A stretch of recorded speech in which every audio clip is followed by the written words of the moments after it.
Yep. Okay. Just put it right here. Oh, just adjusting.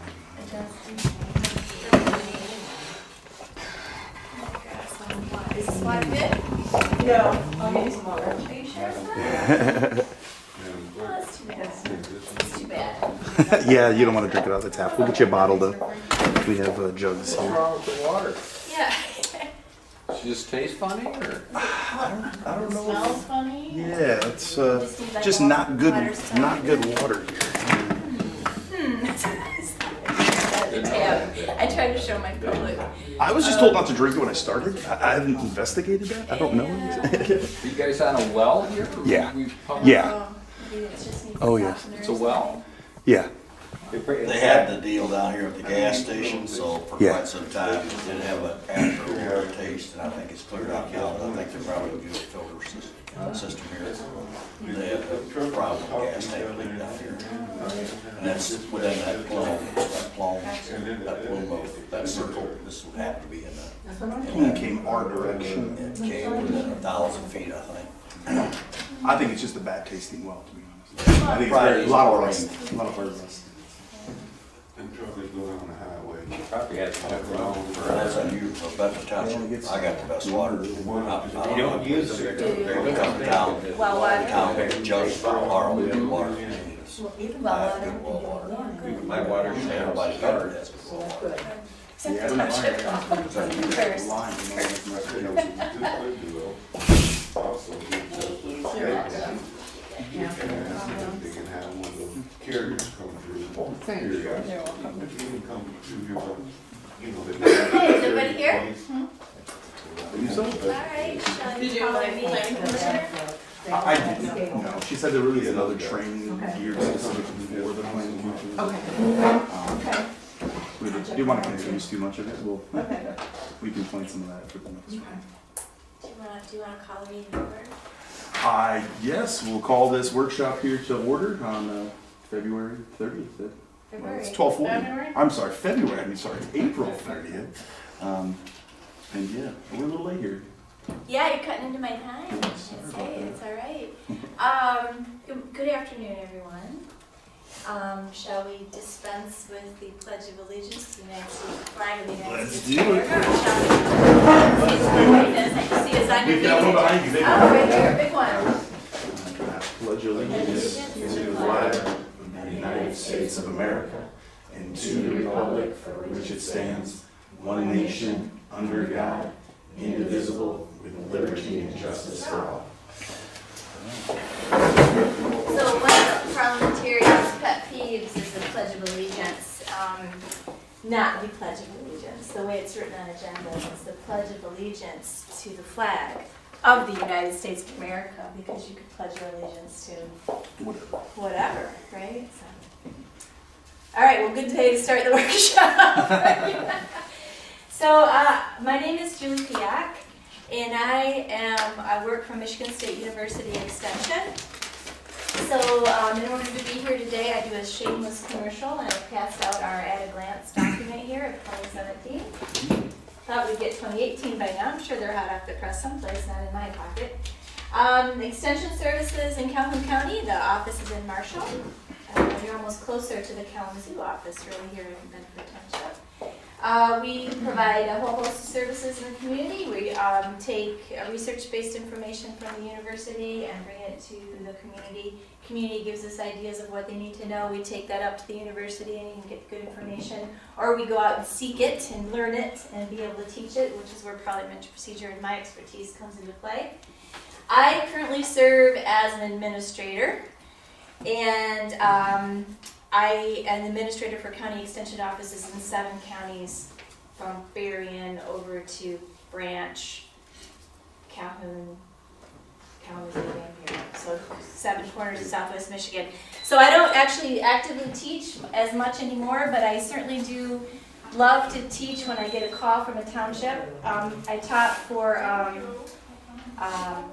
I've been teaching parliamentary procedure for about 15 years, and it was my expertise as an extension educator before I went to the dark side of administration, just over the last couple of years.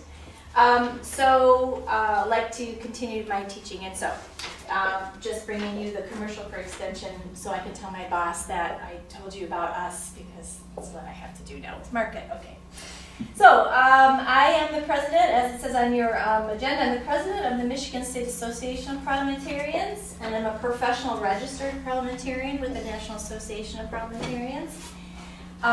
So if that credential means anything to you, that's good. I'm right now in my recertification for my PRP, so I've had that for 6 years, and now I'm recertifying through a series of tests, and I have to preside, and I have to write opinions, and I have to be able to find information quickly in the book, write bylaws, help groups organize effectively. So that's what a parliamentarian does. Some parliamentarians are professional presiders. So when you have a township meeting that's just out of control with the public, and you think you need some professional person, you can actually hire a parliamentarian and they can come in and be a professional presider. I'm not sure if I've ever seen one at a township meeting, but certainly at large conventions of your church, they get pretty riled up, and a lot of church organizations, home owners associations, those kinds of groups hire parliamentarians to do that kind of work for them. I see that many of you have your in brief on the table, and so that's awesome, as well as your full current edition of Robert's Rules of Order. That's neat. The yellow sheet that I brought to you today is what I give to folks. You can see that it goes down from the big book to the in brief to that one pager. And so from wherever you fit on the scale of what you need to know, you've got it all in front of you. So that's me. Now I'd like to know who you are. It was John. John Correct. is your township attorney. Right. Do you attend each meeting, John? No, I don't. Okay. Just on an as-needed basis, and Correct. help the board on their legal questions outside of the meetings? Yes. Connie Gibson, trustee. Connie? Connie, And how long have you been a trustee? 5 years. 5 years, so just into your second term. Okay. Joyce? Joyce Bracco, clerk. Okay, how long have you been 5 clerk? years. 5 years, okay. Sally Schiller, trustee, 9 years. 9 years, okay. How's that work? 9. This is my third term. Third term, that's right. 5, 9, Randy Johnson's trustee, second term. okay. Chris Desatel, treasurer, Okay, my third term. all right. Joseph Zink, trustee, 2 years, first term. So you filled your first term, 2 years, gotcha. Okay, and Adam Heikela, and this is my first term. first term, how long, 2 years then?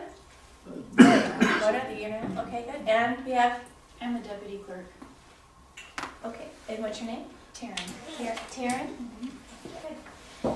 Okay, so Adam asked to do a workshop today, just to sort of remind you, do a really refresher course, if you will, on effective meetings, and maybe have a little dialogue about how to improve your meetings, perhaps. So I have a PowerPoint presentation that sort of keeps me going and keeps us flowing, but I welcome your questions and your comments anytime, or if you think of something that you'd like to stop and talk about, this is the opportunity to do that as a group.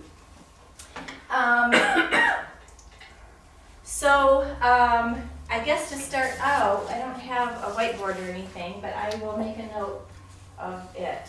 You have a pencil in front of you. Oh, that's okay. I'm gonna borrow your pen. That's what I'm gonna do. So just to make sure I don't miss something, what's on your mind and what would you like to get out of the meeting today? What questions answered, or what would be an outcome that you would like to have today? Connie, anything?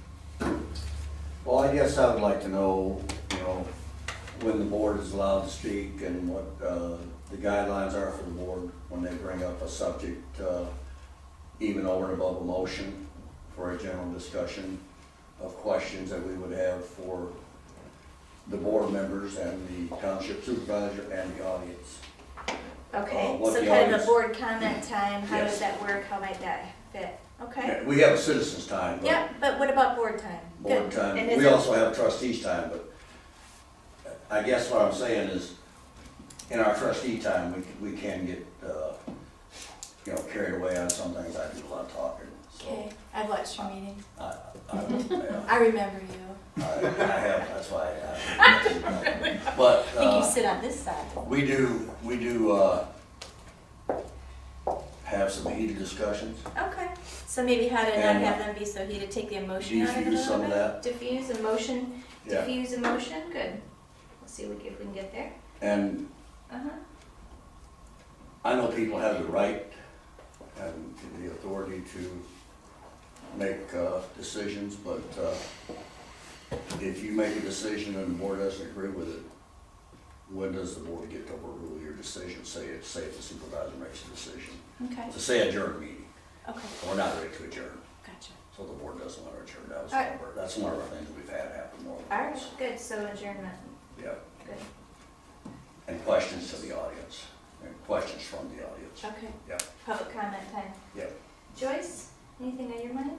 You know, essentially the same, just who can talk when. Okay, Some questions are answered from the audience, some are not.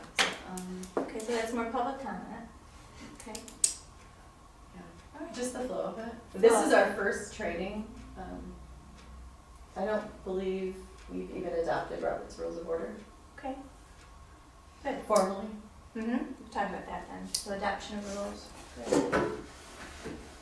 And I don't remember your name. Sally. Sally.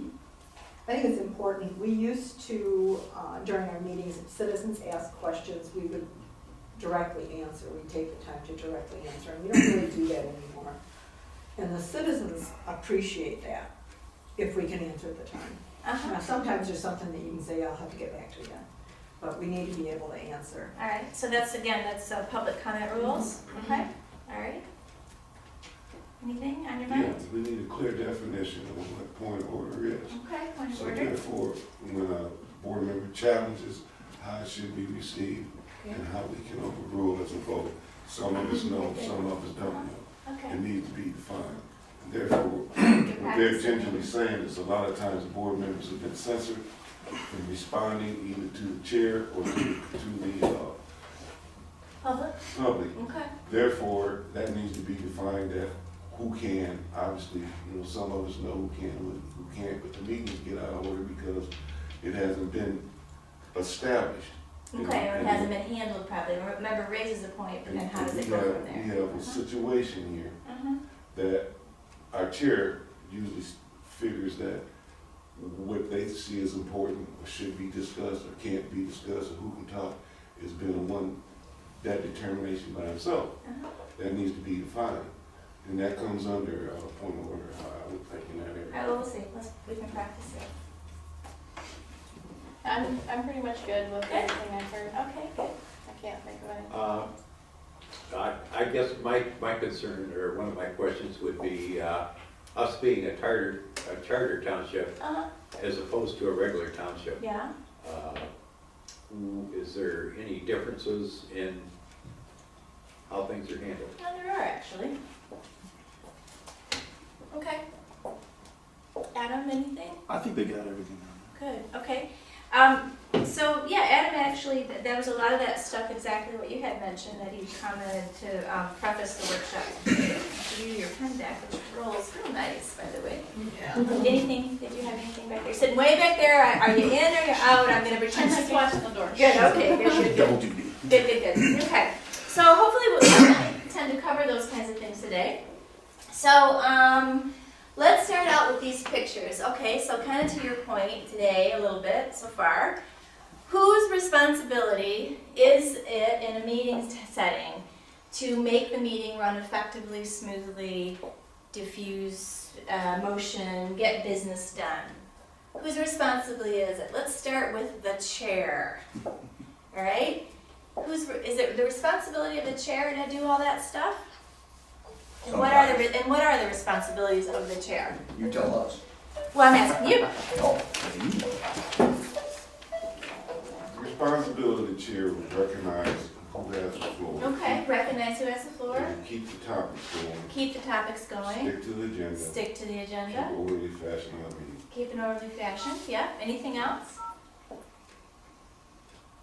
Also protect the rights of members. So it's up to the chair to make sure that no members on the board's rights are being violated. By doing all of those things, sticking to the agenda, keeping to topic, making sure that debate is fully had on every topic before stopping, all those kinds of things, protect the rights of the fellow board members, right? So it is the sole responsibility of the chair to do all those things? It shouldn't be, but that's Okay, why you're here. all right, okay, That is so it exactly isn't, why right? you're here. It's not. The chair has a leadership role usually in a board. In the township, the supervisor by statute has a whole host of responsibilities, but one of them in the statute is that the supervisor is the chair of the board, right? So they're defined by statute.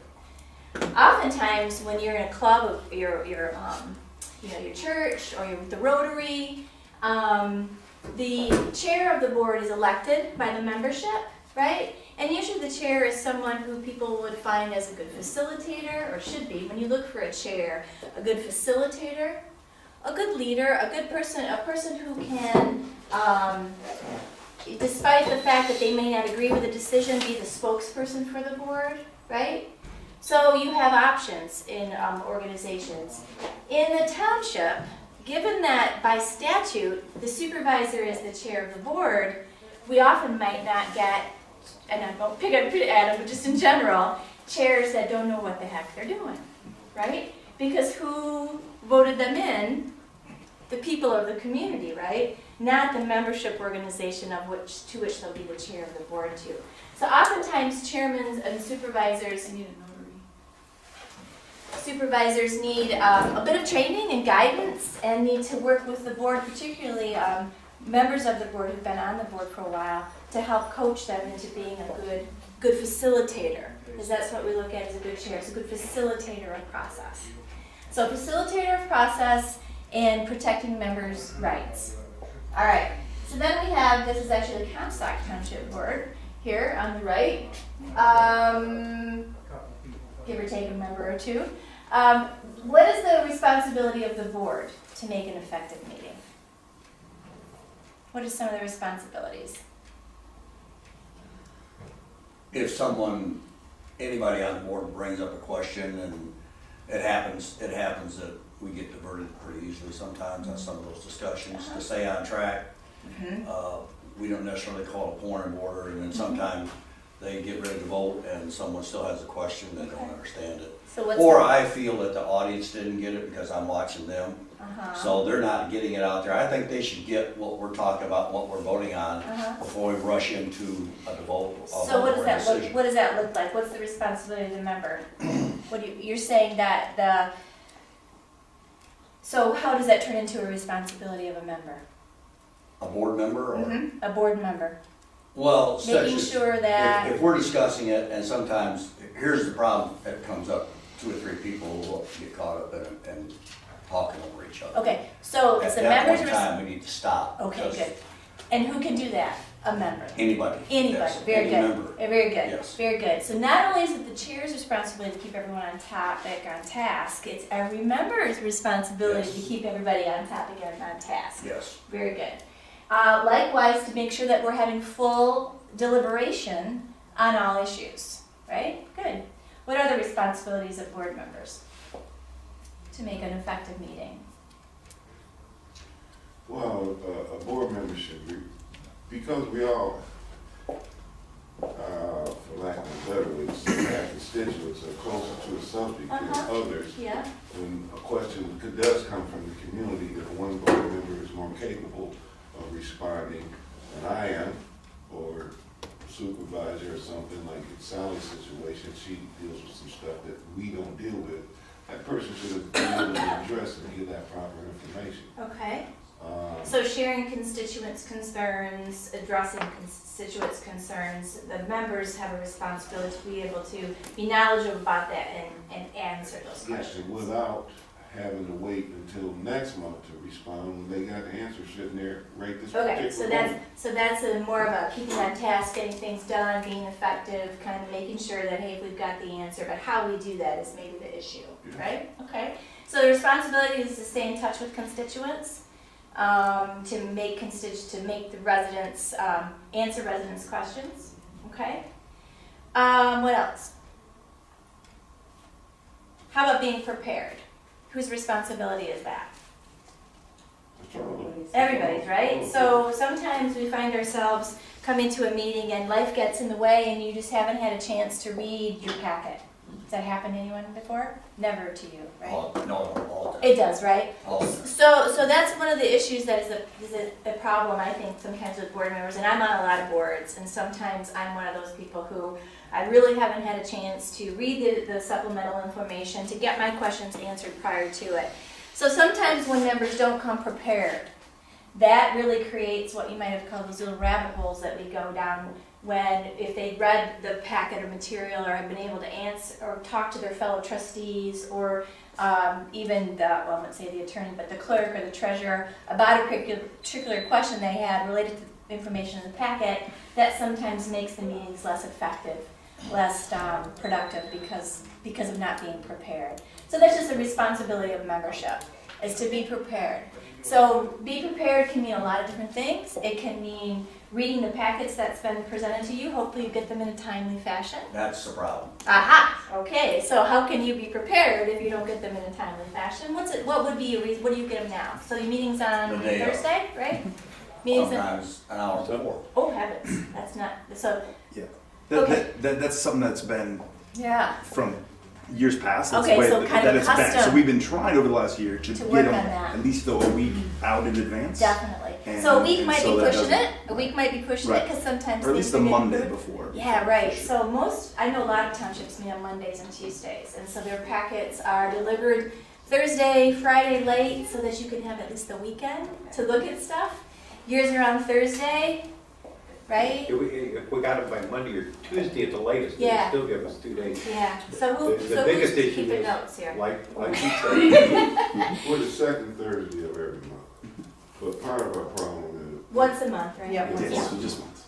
part of the problem is we don't talk, especially when it comes to sensitive issues. And sensitive issues is if we're gonna have a marijuana dispensary in our Yeah, sure. township. Uh-huh. If we don't talk about that for a whole month until we get to the next meeting, everybody on the board is gonna have some concerns and questions. We have to either have those resolved there and discuss it at a meeting, or hopefully, I mean, we don't meet again, we don't see each other again. So even if So a we whole don't, month, it's a long time. and Yeah. then if we haven't seen each other in a month, and we're back to the same thing when we come in July, if we didn't Sure. talk in June. Okay, so there's something to think then about process. So then we'll talk about this in a second as well. So being prepared, if that's your responsibility as a board member to be prepared, how do you get prepared? One, timely packets so that you know what's coming up, right? There are times that they have the packet ready in advance, and then there's a change at 4:30, and we close at 4:30, and we're getting ready for the meeting. And that's okay, right? So You can that change happens things. all the time. Agenda, and I'm not necessarily talking agenda, but I'm talking supplemental material. So the agenda, someone calls in, hey, I'm ready to present, may I don't want to take up 5 minutes of public comment, but I've got this whole map now I need to show you, may I be placed on the agenda? And if that's our process, it's communicated well to the public that they can do that kind of thing. Boom, they're on there, and you can, as you come to your meeting, you can decide yes or no if you want to approve that and have it on the agenda. But in terms of packets of material, budgetary information, legal recommendations from the attorney related to the dispensaries, for example, or you had a workshop on marijuana dispensaries in January. Now you're getting to where you're going to talk about it. You have a synopsis of the pros and the cons and the recommendations from MTA, from MML, from the all of that in the packet, right? So that you can study it and talk to each other. Now you can't talk to each other as a complete board outside of the meetings, but you certainly can as a trustee call the clerk. Certainly as a trustee, call the treasurer and to say, hey, did we adopt it in the budget, or can you send me another copy, etc., so that you can have your argument or your debate points in order. Likewise, what if you have issues on the agenda that you need to talk to your constituents about? Because you frankly don't know what you're going to think about it, but you need to go to the coffee shop and talk to the guys. why can't we as trustees as long as no vote is taken, Right. why can we not sit down and communicate our feelings on different subjects? Okay, so we'll talk about that. And we'll, Hold as that long as point. we open it up and let public be, if we sit here in a quorum right now, we discuss something that's gonna come up on an agenda at our next meeting, if we don't vote on it and it's open to anybody to come in, that's. So I hear what you're talking about, I kinda hear you talking about a workshop time, right?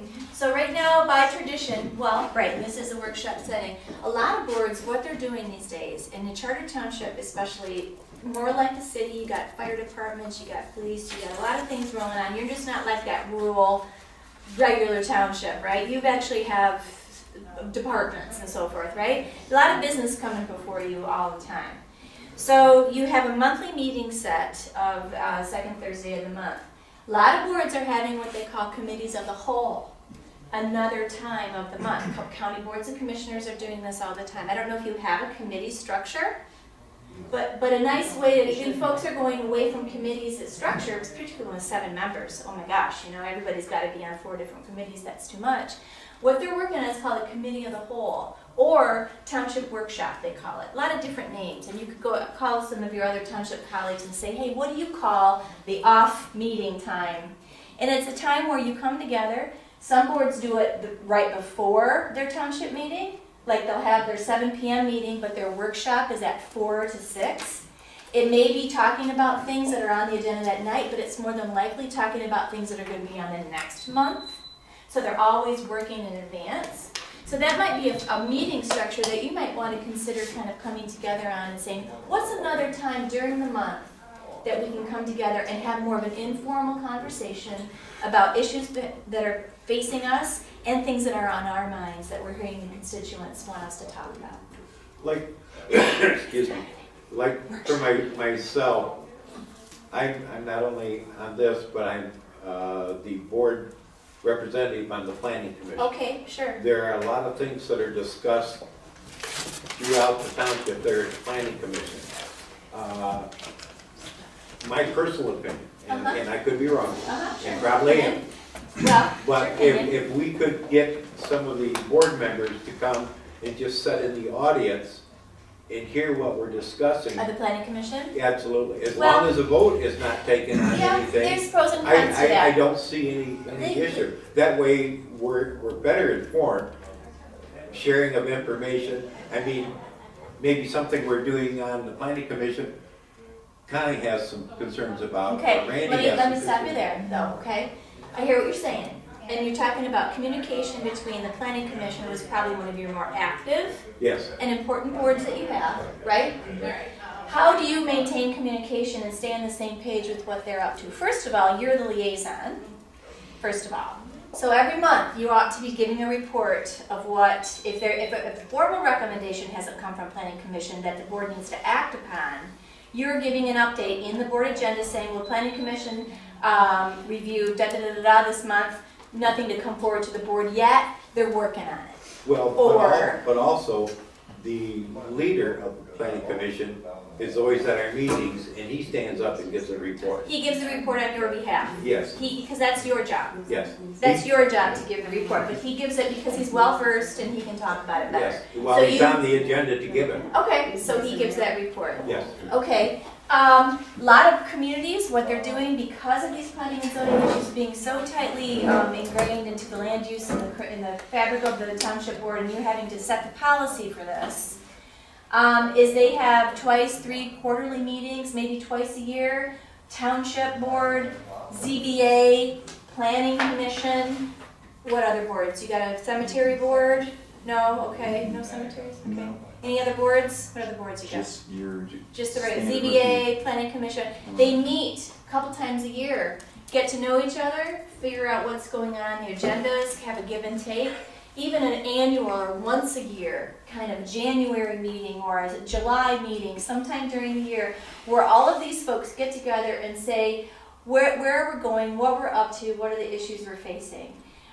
Maybe they get a guest speaker for the whole group to hear.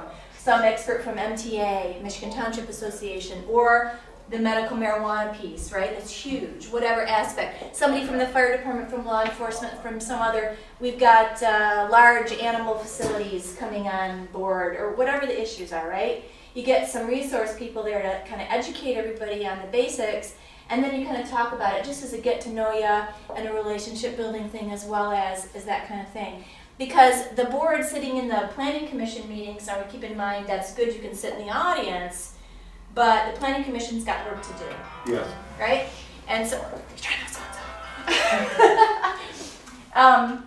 So you need to think about that. You know, and the planning commission, as their role in of themselves, as their administrative function that they serve. You know, the township board's legislative, planning commission is administrative. You're setting policy, and any individual board member ought not be weighing in on those issues, because as a member of the township board, you need to be weighing on those issues as a policy-making body all in one. So if Connie has something to say to the planning commission, he ought to probably be handling that in a different way, not just as a public comment, unless of course it's your neighbor's property or something that you have legitimate personal interest in. There's ways to be doing that. Because is Connie speaking as Connie, or is Connie speaking as trustee of the township board? Can he ever not wear one of those hats? No. No, he is always Connie the trustee, always.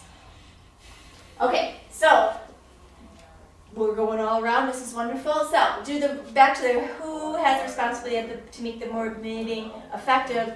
The community, that bottom picture. What's their role in a meeting? To have one in a public meeting. Well, yeah, but I wanted to make one more comment on that. I feel, and you kind of said it, but I wanted to be clear, so when we leave, I feel that the planning commission has its own autonomy. And It's appointed by you, it has a statutory function. They have work to do. Yep. Then the planning commission, they got a chairman and everything, and conduct their meetings and work on issues. And I feel, as a trustee, if I'm there, I can be influencing it, good or bad. But we have a liaison that represents our board at that meeting. Correct. And they work on their issues, and that is the community, that's the electorate, that's the voter, that's the citizens. And if they get through whatever they come up with, as long as it's reported back to our board, we shouldn't be involved in it. Good point. So as long as there's communication between the boards, that should be it. And that's statutorily, that's how it should work. Well, You're it absolutely has, correct. and that needs to be Okay. defined. The things that I'm here today, Okay, so it gets defined, and Okay. people walk away with an understanding. good, all right. Who is we? Okay, let's, Everybody. okay. Everybody on this So, board. so who, Yeah. yes, very good. So what role does the public play in your meetings? They have a right to be there, right? Open Meetings Act, all meetings must be held in public, any public policy making held in the open. Open door or shut door, as long as it says come on in, the air conditioner's on. There's always a debate on can you actually shut doors, right? I think you can, as long as it's clear that you can walk in it. What other rights, what other responsibilities they have? They have a right to speak and ask questions. Okay, they have a right on the side right there. They have a right to speak Yeah. in public comment. Yeah. Time, right? And ask questions. Do they have a right to ask questions? It depends on your board, because they have a right to obey the rules. They have a responsibility to obey the rules of public engagement that you've placed and adopted as a board. And I heard earlier maybe we don't have those rules, so we're gonna talk about that a little bit. Communication with John and I, he referred to us having adopted as well, Okay, so I guess good. we gotta investigate. Yeah, look at those then, right? We can always re-adopt some new ones, or reinvigorate, refresh ourselves as to what those public comment rules are, and decide on them as a board. Does the supervisor as a chair decide those rules? No. Do you as a trustee, is it? No, the board. But it has been that way, we need change. Okay, we need to adopt them as a board. So what could they be? What's the, so that's the responsibility, is one to come, right? To bring their issues and to address the board as you've defined them able to do, either at the beginning of the agenda, at the end of the agenda, or even at every item on the agenda, depending on where you put public comment. Believe it or not, where is your public comment? Beginning and end? It's at the end right now. At the end, okay. So sometimes I think it's nice to put it at the beginning if you can have people understand what that means. And it'll say it'll say limited public comment. Now limited doesn't mean time or anything, it means limited to items on the agenda, right? So if a member wants to address something that you're going to be talking about that evening, please speak at the beginning of the meeting, right? Because how else are you going to know how they feel if they don't speak at the beginning of the meeting? But sometimes it's hard to keep folks within that rule, right? They might want to talk about something else. But putting it at the beginning, maybe 3 minutes at the beginning, public comment is for 3 minutes at the beginning, and you've got to hold to that. And then maybe at the end of the agenda, you have another time for public comment. You'll let folks go in maybe 5 minutes, 10 minutes, or whatever. I still think that's a long time if you think about it, but 3 minutes. City of South Haven, they've been very successful with this. And when I tell boards this, they just go, what? That they wanted and gotten so much grief from their public for not being transparent and not letting the community talk and hear and listen and whatever, to speak about issues, that they actually have public comment prior to every agenda item. Now, mind you, it is kept to the rules, 3 minutes, all right, that's it. And there's no public back and forth engagement, that's not what public comment's about. But they have it between and you know what? It's worked fine for them because since it's there, no one uses it. Or if they do, it is kept to the That's a question. Yes. We formerly had, before, we had public comment at the beginning. Yep. And again at the end. Okay. So we had two. 2 times, yeah. And then we changed it to be that public can speak after each resolution. After?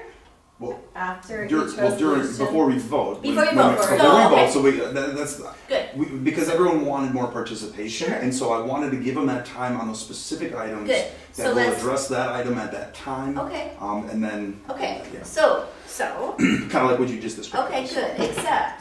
Except, it's not a time you have to. When we talk about public engagement and public comment time, is the public involved in the discussion or in the room, you're listening, and your board meetings. It is not the right of the public to be deliberating in your board meetings. That is your realm.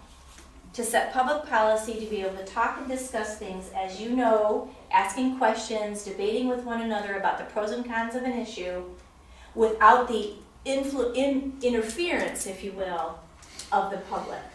Okay?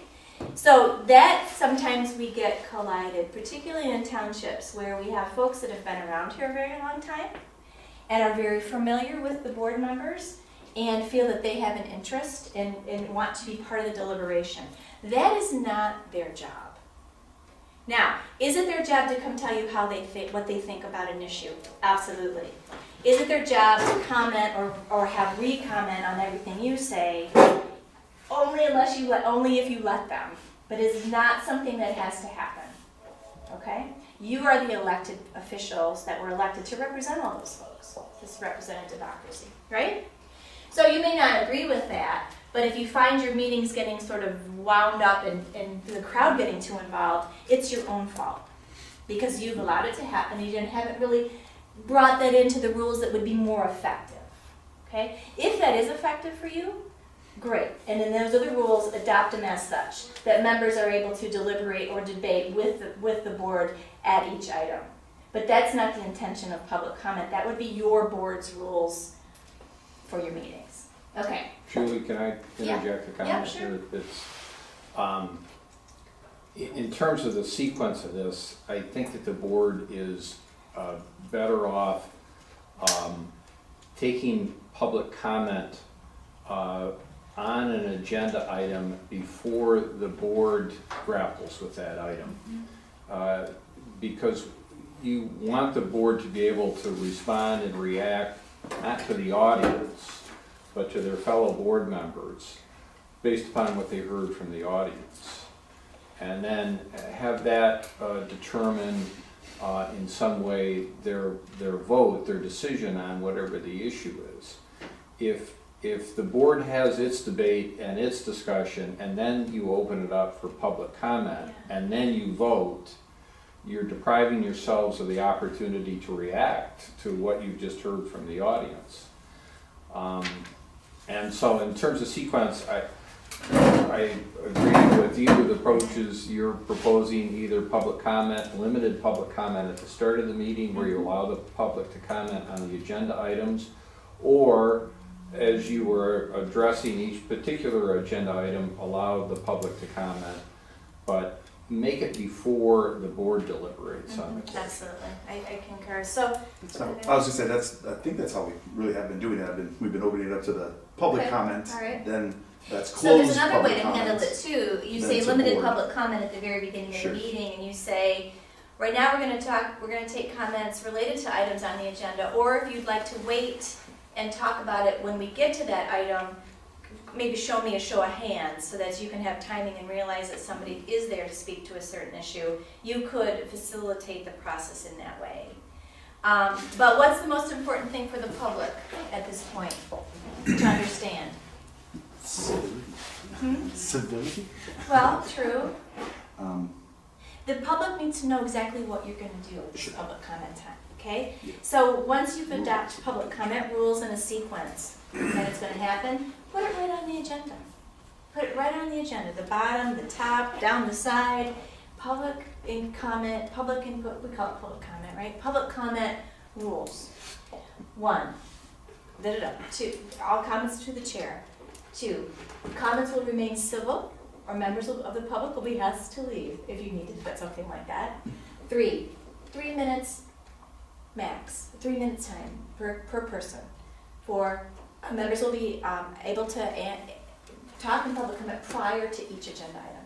You know, like this, right? You have them right there, and you've adopted them in a public meeting, so everyone heard you adopt them, and then there you are.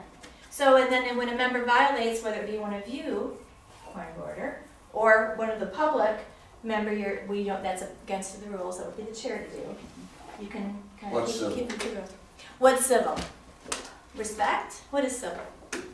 Treating you a way that you would want to be treated. Respectful? Respect for us and the process. Respectful of the process? Well, and I'm sure that individually, I mean, no attacks on people, is keeping it safe.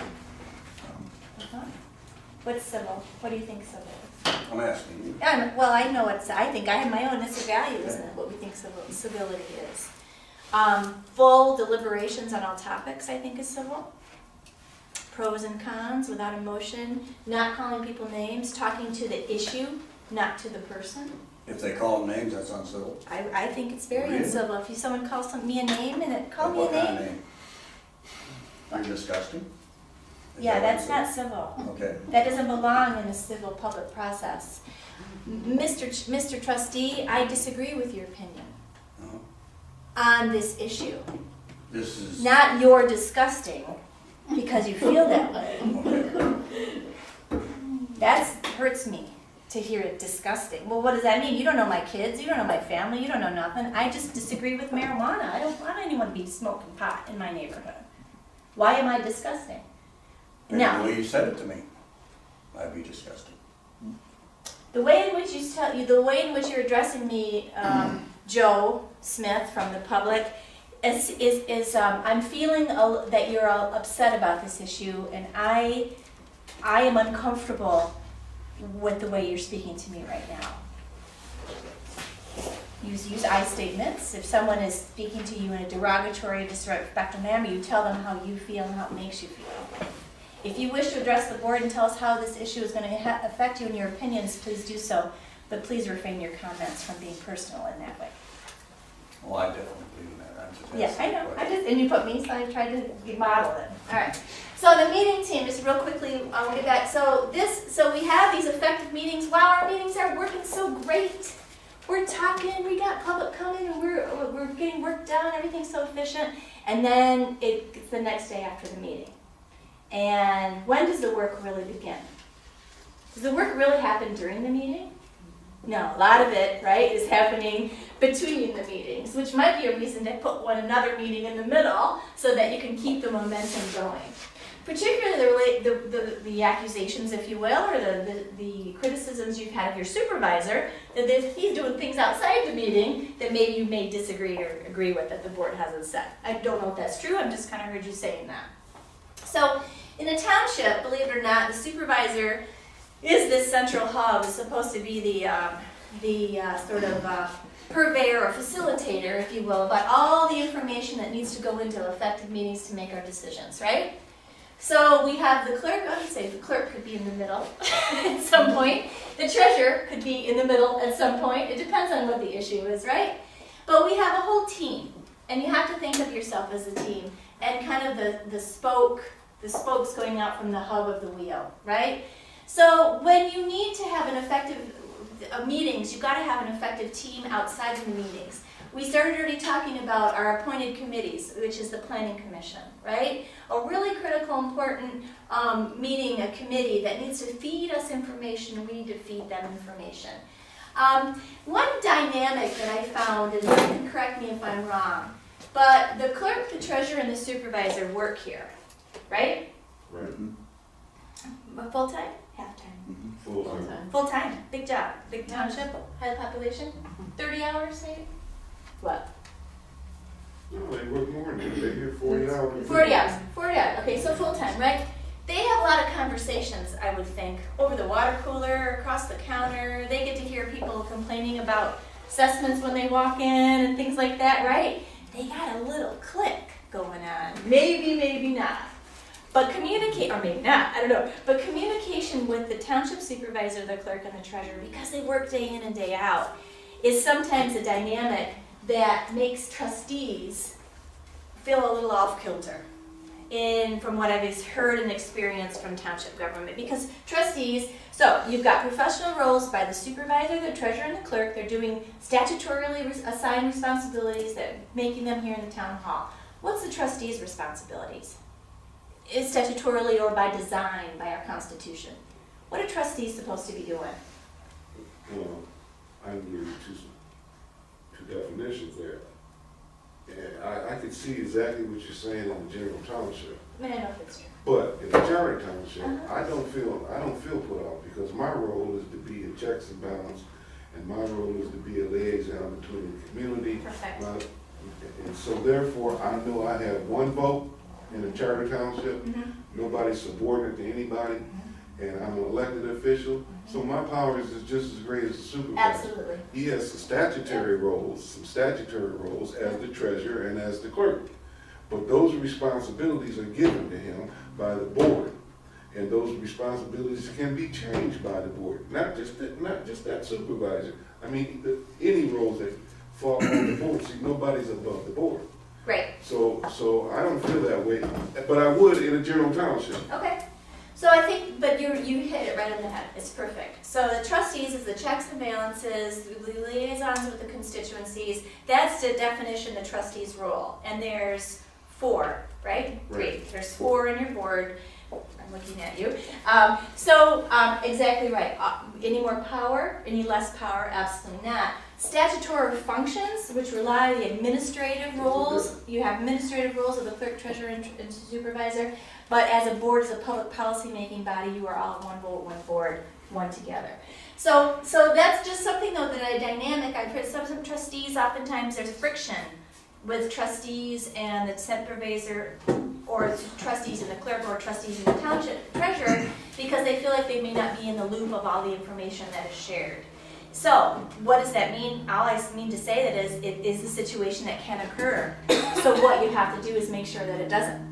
That information, that decisions, the clerk and the supervisor are talking over a sandwich in the back break room, and then they get to the meeting and they forget that, oh wait, that's not a board decision, that's something just Adam and I talked about. That wasn't something that we decided as a board. Oh, wait, and so the trustees, as long as we need to bring that forward and have that conversation again with the entire board, make sure the board's in line with our thinking. They may or they may not be. So just something in terms of this meeting team and the dynamic that we have in township, sometimes I think that that's some sort of friction from time to time. Any appointed officials or staff? We have a deputy clerk. She's a hired, appointed staff. Any others? The assessor. The assessor. We have the assessor. We have the zoning. I do the zoning. You do the zoning. There's a blight posting for a blight enforcement officer. Okay, right? So that would be that'll be appointed. Sure. Yeah. Okay. So you're a trustee that does Building and zoning. Okay, well, that keeps you in the loop, so you're part of the clique, aren't you? Yeah. Yeah, you've got a lot to share, probably with the rest of the group, I bet, from what you hear. Okay, enough about the team. So the public will take their cues from you. When we talk about the way in which you act and behave to one another, the civility thing, if you will, when you're civil and getting along and showing good information exchange, you don't have to like each other. Heck no. You just have to be in public, being professional, with good deliberations on topics. Then the public should follow suit most of the time, unless they really don't want that medical marijuana dispensary, and then they're very angry. But you've resolved that you have to have it because that's what the law says, and it's blah, blah, blah. You did the pros and cons, and you did the policy related to that. Anybody disagree with this? The public will take their cues from you? Okay, we won't go there. All right, so your role in the public office. When I talked about county always being the trustee, I pick on you. Sitting in the front row. When you're serving in an elected or appointed position, you are the government. Okay? You were elected, you are part of the process now. You are the government, you're here to help, right? Your job is to protect the citizens' rights and to provide stewardship of the resources, right? And so you want to do your deliberations in public, you want to have the good information, you want to do your research outside of the meetings, you want to get to the facts.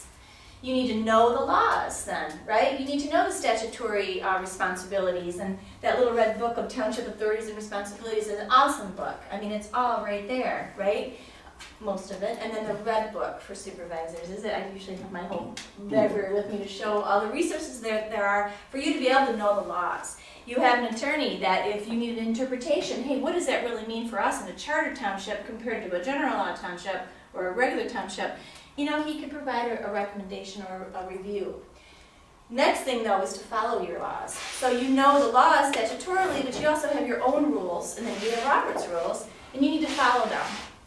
And then no government by bluff. And I've been guilty of doing government by bluff on my library board. It's not a contentious thing. But anyway, I'm pretending I know what I'm talking about when I really don't. You need to not practice that because the public will catch you on it every time. And if it's not a public catching you on it, it's each other, right? Well, show me that rule. Show me that rule. What are you talking about? Show that to me. And you need to be able to show it to them if you're actually And if they don't Who? show you the rule, Who? whoever thinks they should be. Well, then are they bluffing? Or do you need to find it yourself and show it back to them? Say, I didn't find it, and this is the rule of the law. Right, so that's part of conversation. It's not a challenge. I'm not meaning that you challenge people. I'm saying, hey, what are the rules? Let's get to know them. And that's why you're here today, right? To learn and talk about things. That there may be, and there we are. Where there's no law, but every man does what is right in his own eyes, there is least of real liberty. This is in the front of Robert's Rules, in the front of the 11th edition. So without that, what is the opposite of this? Dictatorship. Could be. One man's rules, my rules. Suffering and probably haves and have-nots. How about chaos, too, right? If everybody's doing their own rules, okay? So right now we sort of kind of think we have some public comment rules that we've adopted sort of kind of in the past maybe, but we're not sure. so let's get them on the books and then we'll all know what they are. And then every year, or every 2 years, we need to review them. Is this good enough? Should we change them, or let's keep them the same? All right. So rules, we have a lot of rules that you must abide by. So real quickly, federal constitution, first of all, the township. Are there any federal laws that you can think of that you need to abide by here during your meetings, or about freedom of speech, constitution, right? We need to go, it's kind of going on with this. Now, obviously, we haven't established rules for public comment. We need to do that. Okay. If we keep a mindset that we can't get together and sit down and do it before we have a meeting, how do we accomplish it? Right, so how do you do that? Well, I say we have a special workshop, or, and another thing along with these workshops, since we are a charter township, we could have a township format, a town hall format. Then people could come and express their opinion, but we're not there to vote. We can hear, we Sure. might even discuss issues. Right, around certain issues. But whatever we are along with, as we're in that format, we're gonna have to be able to get the mindset out of the mindset that we can't get together and work on it. Now, we need to work on these rules. So how might you suggest doing that? If we walked out of this workshop today and said, okay, we are gonna set down some rules, Yeah. what would be a good way to say, to bridge today to the next meeting? To call find a date in the future, Okay. next week or whenever, Okay. before we have our next meeting. Uh-huh. Let the public know that we're. Why gonna does it, be- okay, right, we're gonna post the meeting Yeah, according to we're Open gonna let Meetings the Act. public know we're gonna Sure. work on our rules. Okay, And if they wanna come and set another there, so be it. okay. As long So, as we don't vote on it, well, we will vote Okay. on that at the meeting. okay, at the meeting, but anytime you get together, you're gonna wanna post the meeting, right? Anyway. So, or you could decide that 3 of you are really interested in working on this. So the 3 of you get together next Tuesday to sit down and draft some rules to start, to then share with the group, right? So you can do it in committee, right? You can assign that out. The point is that you get a plan and everybody knows what the plan is, and that's the timeline to have a issue go forward. Does that make sense? So you can do it as a whole, committee as a whole, all 7 of you. Or you could actually say, hey, I work on that, just a couple of you. And I'll prepare a recommendation or I'll start us on a draft. Because especially when you're doing rules, it's a kind of a tedious wordsmithing kind of thing. But ultimately, who would adopt them? The board. The entire board, right. Okay, so federal rules, first of all, you gotta look at these as like the umbrella of rules. So you have federal rules, you have the state constitution, you have state laws, you have court interpretations. What's the most, what law impacts your meetings the most of a state law? What one rule impacts your meetings other than the township PA 264? Open Meetings Act, exactly, right? So we've already kind of been talking about how your meetings interact with the Open Meetings Act. Any local ordinances that you have? Do you guys have adopted some ordinances, I'm sure, right? So you have to abide by your own rules, right? Any of your laws. And then you have board rules, and that's kind of what we're talking about in terms of setting up some bylaws or board rules or special rules to really talk about how you're gonna, so that you have a set of rules that is common to all of you, that you all can understand. Now, does your planning commission have bylaws? Yes. Yes, they do, by law, right? They are supposed to have a set of bylaws. This, I'm talking about the same kind of document. So if your planning commission has a nice set of bylaws, let's start with them. Let's look at the planning commission bylaws and see how they could be modified to meet the needs of the township board. So you start with a nice draft. They would have different kinds of things in there because they're like your policy and their administrative, but it might be a really nice place to start, particularly as it talks about conflict of interest, hopefully, and other kinds of things that you might encounter. Okay, and then we have parliamentary rules. So what I'm getting is you have the Open Meetings Act that overrides everything. Then you have any board rules that you might want to impose on yourselves. Then you have Roberts. So Roberts is all the way down to the bottom. Actually, you say you haven't even adopted Robert's Rules of Order. We couldn't find it in any of the. So in what document do you adopt your parliamentary authority? You adopt it in your board rules, okay? So in the board rules, you simply state, when in doubt, when no statute or in these rules is applicable, we will use Robert's Rules of Order newly revised as our parliamentary authority. For all other matters, they're not undertaken, and there's good language for that in all sorts of places, right? Then we have this one, custom. And that sounds to me like how you've been running it. Has it created a bit of a problem? Yeah. Because whose custom is it, right? It's my custom, it's your custom, we've had board members that are new and some that have been here a while, right? So when is custom a problem? When it violates any of the other rules, or when people simply aren't aware of what the custom is, okay? Custom in that whole team process is in play as well. When you think about how you interact with your supervisor, your clerk and your treasurer and the trustees, how you interact with the planning commission, a lot of that interaction and communication process has evolved by custom. Let's write it down. Let's talk about it. Let's say, how should it happen? This is what should happen. We should have a liaison that does X, Y, Z. We have members attend planning commissions. We have a yearly meeting, whatever it is, right? Write it all down so that everyone understands what the plan is to purposely communicate and instead of just having all these things, well, that's the way we've always done it, which is what custom is, right? So I have a button that has a big red line through it, because that's usually when people realize with parliamentary procedure that they're basing their knowledge on a lot of custom and not really the rules. Okay. All right, so let's talk more about these board rules that we keep talking about. So things in your board rules provide clarity for the whole board. You can define the roles of the officers and others. If the chairman, the supervisor in this case, can do certain things without authority of the entire body, you would specify it in your board rules. Like call members of the public out of order. Maybe that is some specific thing that you would want to say, but it may not be, all right? And it's not necessary. But that the chair will keep order in the room. I mean, that's in Robert's rules, but you could reiterate some important points about that. Open Meetings Act compliance, you don't want to put the whole law there, but you might want to put some key points that keep us remembering of what we said, like public comment is allowed, and so forth. There are particular rules in the Charter Township Act that actually talk about process, and I didn't review them before I came today, that talks about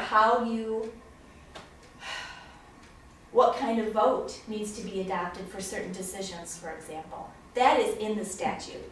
So you could go through the statute, and it's not that in-depth, and pick out some of those particular process meeting rules that apply to the meeting so that you would have them handy, all right? So there's certain things in the Charter Township Act that talk about that. Your public comment rules, there's that word civility again.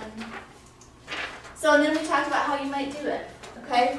You pick your top 10 rules, or you could get a couple people together and you draft a nice list of rules. You circulate them maybe amongst each other to add, to discuss, and then you adopt in the meeting. Okay. So some suggestions for public comment that could be you would want to adopt your public comment rules within that document. Can we go back? Yes. Maybe if I can do that.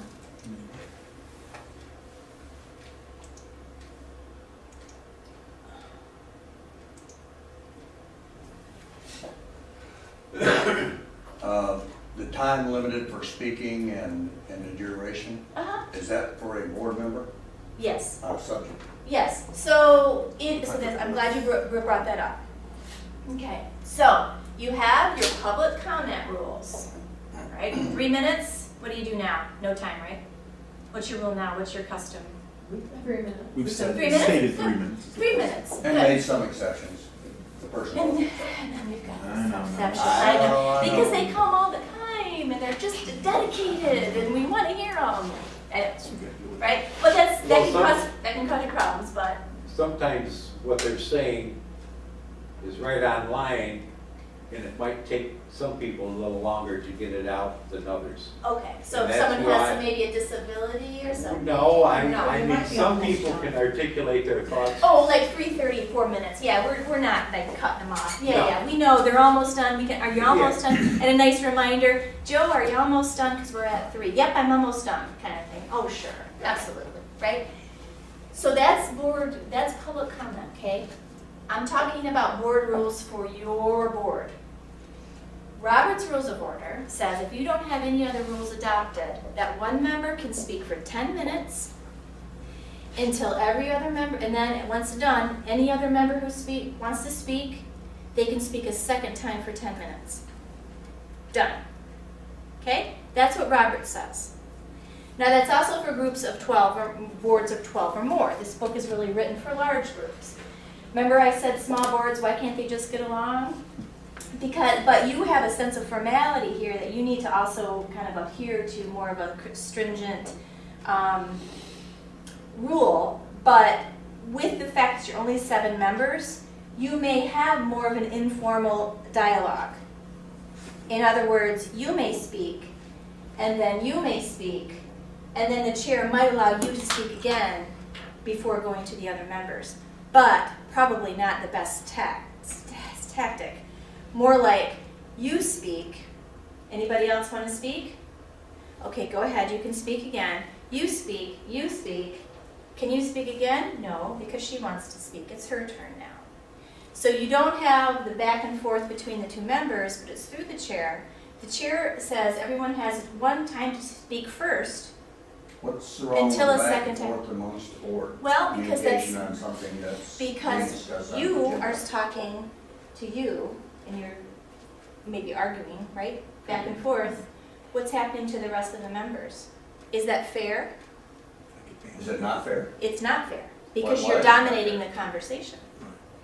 But if one of the other members wishes to break in, they can break in. They shouldn't by- have to by break being in. recognized. They should be recognized, correct. That's So, what I'm. correct, so they'd be recognized. So you got to speak, and you pretty much said a lot. Got your time, whatever that time is, maybe it's 10 minutes. Why Let's should there be hear- a time? Why does there have to be a time? Well, there doesn't, but there needs to be an ability for everyone else to get a chance to speak before that member speaks a second time. That's really the point, is you speak once, and then everyone else gets a chance to speak. If no one else wishes to speak, you can speak, and then probably we've heard everything, is it time to vote, or a member may make a different kind of motion to do something with that issue. Okay? That's a basic premise of parliamentary procedure. That's a guideline, and Yeah, I it's a don't guideline, have, right. I don't have any problem with it, obviously, that's time tradition. But I also know that I got the right, if I want to yield my time to that person, Okay, you know, it's not, you don't have the right to yield. That's in the Senate or the House of Representatives, and that's all well and good, and you can adopt that rule if you want to yield time. I'm gonna get to that, because I Okay. said, if I didn't get to complete it, I'm sorry. I if keep I, cutting you. yeah, you do. If I make a motion, Mhm. like I want to challenge his past, if I make a motion, and then we elect, and I said, well, okay, I want to hear this, what Connie's got to say. I have the right to make that motion, and let Connie speak again if we decide. That's absolutely correct. Okay, there we go, Now, thank you, then let's practice that. thank you. But who decided it? I made the motion, You made the motion, but who decided to let Connie speak again? the chairman, Nope. who presides the meeting. The board. Well, the You board vote. in that If you have scenario set that I limits gave. and times, if you have Yeah. set limits and times, and you think that county really ought to be given more time to speak, Right. you can make a motion to extend the time of debate. Takes a second, takes a 2/3 vote to pass, boom, and then you can. That's what I meant when I said I could yield my time and make the motion, let him complete his thought. Well, I would hope that all members would be able to complete their thought. That's a good point. So We you're hope- on a different We place. would hope so, Yeah. but it hasn't been All that right. way, and we need to leave out of here knowing that it can be that Okay, it way. can be that way. So, informal discussion is allowed without motion on the floor. These are kinds of things to think about for your board rules if you put them together. Because you are a committee size, you can have some relaxation of the formal parliamentary procedure because you're referred to as a committee. And you can look that up in this book, and I can give you the citation, under committees, okay? Informal working as the size of the group. And there's some nice guidelines of how it differs on a small board, okay? And you could put them in your rules, because you do need to adopt them, okay? Okay, so we talked about this, adopting public comment rules. Also, in your board rules, you could maybe talk about your minutes if you thought it was necessary, okay? Something I don't think you're having trouble with, but if you were, oftentimes if you read groups' bylaws and their board rules, you figure out what they had problems with, right? Because they had to put a rule in place for it. So the Open Meetings Act, and this is where OMA, Open Meetings Act, and Robert's Rules really align quite well. In that technically the minutes are what was done, not what was said. And I'm not sure if I could find a copy of your minutes online. I don't remember if I looked. They're there? Okay. So what was done, not what was said. So the motions that were adopted, things that were postponed to another time.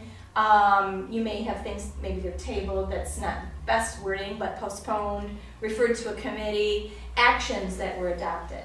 Now sometimes you'd like, in a workshop setting or other places, you want something to be a little more elaborate because you're working in a committee. for example, you're working on your board rules and you want to kind of keep track of where you are, you can take notes of those meetings, and then maybe the published minutes of that meeting would simply be the group worked on those board rules. Now, you'd still have notes to kind of bring forward to the group the next time, and those would still be allowed, they would be FOIA-able, if you will, because it's a document that was pre-created, but they don't necessarily have to be posted and all that kind of thing for all the different committees, if you kind of call them notes, but have them available if anyone wanted to see them. So, planning commissions and ZBAs, this is a very different thing. It's not what was done, it's not just what was done, it's actually also what was said, all right? Because if they go to court and it's not in the minutes, it didn't happen, all right? Therefore, they have things like they get from the consultant or from the chair. I'm not sure how your planning commission works, but come with finding of fact and so forth. And here's what the zoning law ordinance says, and here's what we talked about related to what it says, and that is why we made this recommendation to recommend or not recommend this particular issue because of the zoning act, right? They're interpreting the law. So that's a little bit different, and that would be a different workshop today. We're having it for plannings and commissions and ZBAs. Any questions about minutes or that kind of thing? Feel pretty good about it? Your minutes? Okay. But if you wanted to put some specificity into the your board rules about your minutes, some groups want more. Okay? Some boards want more than just the motion and if it was adopted or defeated. Okay? And if you wanted more than that, you'd really want to specify that. Why? Because the next clerk would come in, or a new board member would come in and not understand what that was about. That's Henry Robert III.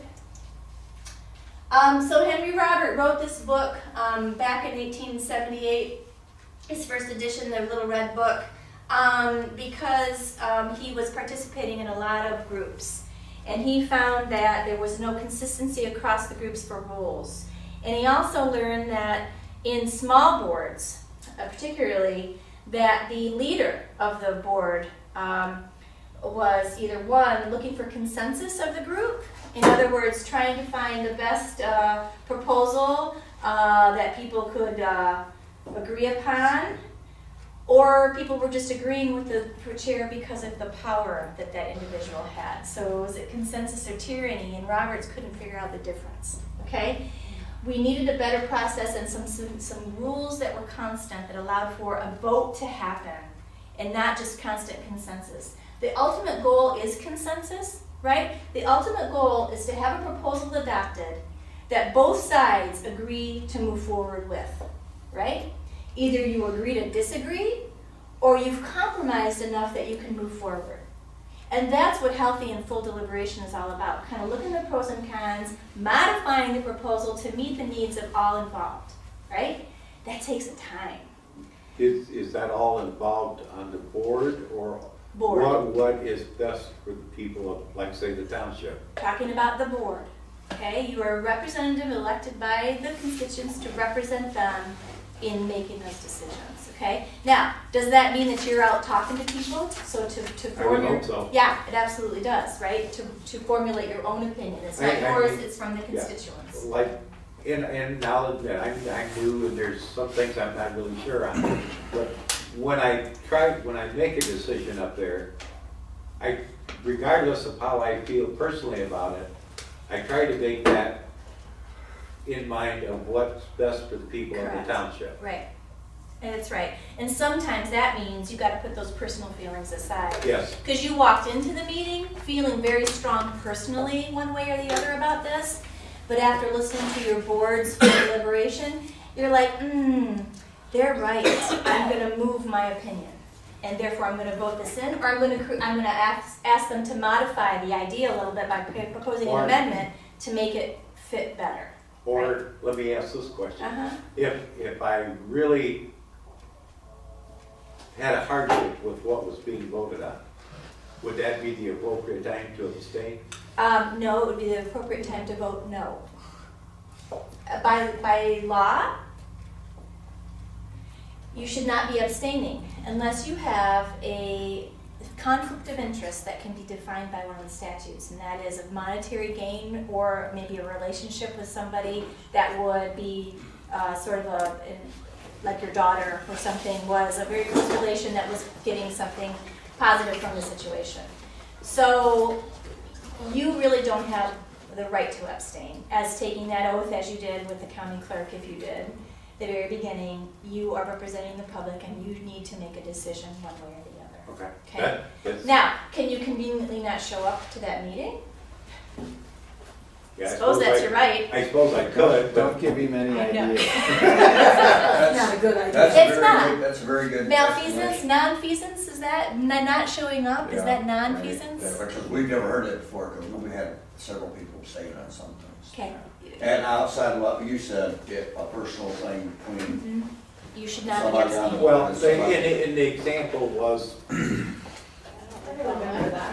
Now, in a real, the example I'll give you that I did abstain on was the planning commission got a raise. I am a member of that planning commission, so when it came to the board to make a vote on that, I abstained because there was a monetary oh, We've never that. spoke on that. well, I suppose that it was a monetary gain and you get paid for that too? Yes. Oh. I suppose, but I So guess so I did there's a abstain. caveat with that, isn't there? You can No, vote on your own you- salaries. You Yeah. gotta vote. I mean, Thank you. just like the board itself Thank you. That's what I was sets, thinking. you set compensation for yourself. Yep. You set compensation And benefits. if any time you set compensation, you were permitted to disqualify yourself, then, or required to. No one would get any disqualify money. We would never You would vote. never get paid. Never get a Yeah. raise. Thank you, never that's get a what I wanted, yeah, so no, that, Well, that's the one so, time I so did what it. you should have said, so how you did it, and this can also be in your board rules of how you handle this kind of thing. Hey, I want everybody to know in the audience, if that's who you're talking to, and to my fellow board members, recognize I am on the planning commission and therefore my salary will be increasing if this is adopted. Saying it gets it out there. Nobody can go in the newspaper and say he raised his own salary, which he was statutorily allowed to do, but at least you got it out there. The perception of non-transparency is not gone, right? So you just gotta tell everybody. Well, that is the one time I did abstain. Okay, well, your attorney wasn't in the room and that's Will. okay. Next time. Did it pass? Yes. All right, well then, all right, got your raise. Now, if you're on a regular board, other than elected board, can you abstain? Yeah, it's your right. So you have a right to vote and a right to speak. And part of that right to vote is a part of right not to vote, okay? So any other board, other than elected, you can always abstain. You don't count abstentions, they're just non-votes. Yeah. But, so don't get confused about that. So our planning commission members can abstain from the vote if. No, No? again, No. conflict of interest only, in terms of like within the 300 feet marker of a particular decision that's being made. No. If they're finding it difficult, to make decisions, they ought not be on the planning commission. I'm just saying they should express their thing, I'm really having a hard time. Well, I know that they did abstain recently because they were new members on, and there was no time that they were given information for some of the things that were voted on, and they didn't feel that they were So did it informed, so pass? they abstained. Did it I believe it pass? still passed. It passed anyway. Yeah. Yeah, because it's not of the members present, it's just of the vote. So, yeah, I guess fine, but there really wasn't abstain. Silence gives consent.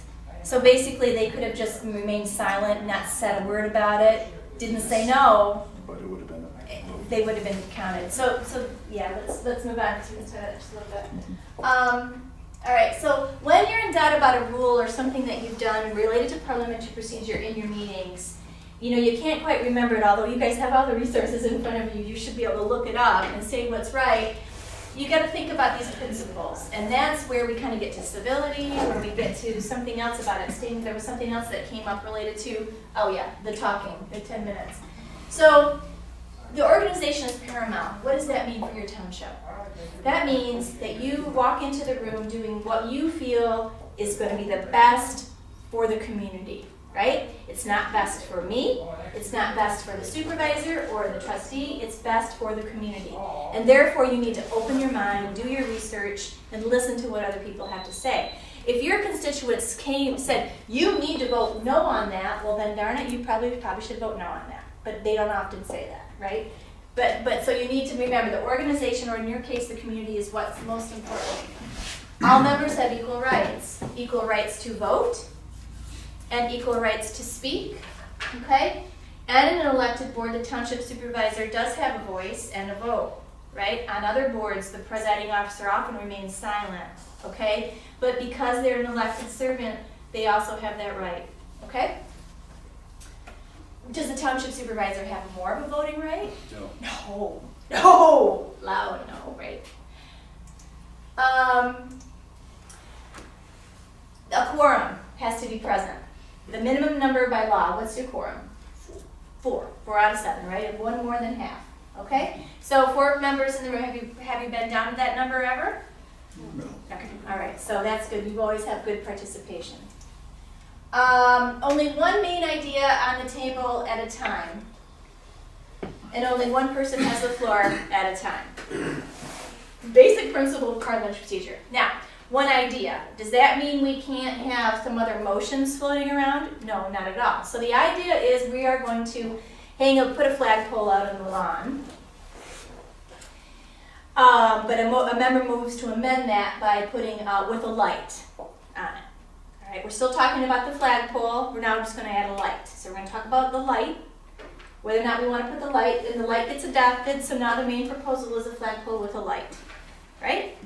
Another member moves to commit this to a committee of 4 to find the best light flagpole before we vote on it. Is that allowed? Yeah, because we're still talking about the pole, we're still talking about the light, we're just thinking about giving it to a committee. That gets voted down, we're still talking about the flagpole.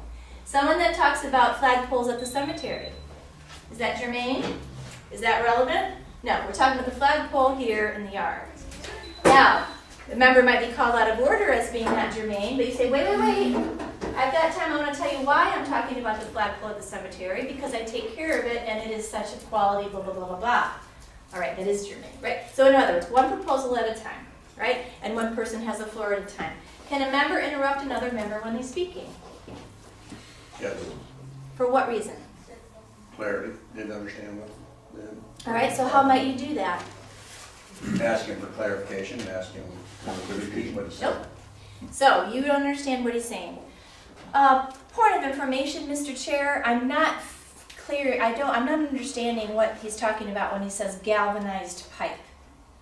The chair says, okay, good question. Could you talk about what you meant by galvanized pipe? That's your clarity. I'm looking for clarity here, all right? Thank you. And now go ahead, proceed, Mr. Speaker. So you can interrupt a speaker, and on your yellow sheet, you can see when you can interrupt speakers. Non-ranking motions, yep, everyone's looking at the right spot. This one here, the second page. See where that I is? That means interrupt. See how the I's go down in similar motions? Division of the assembly means you didn't understand the vote, which would never happen for you guys. That's in a large group. Parliamentary inquiry, point of order, and request for information. Now, why would those 3 things be important to interrupt a speaker? It's for what Connie just said. Because I didn't understand, I'm wondering what the process is, and that's against the rules. 3 reasons.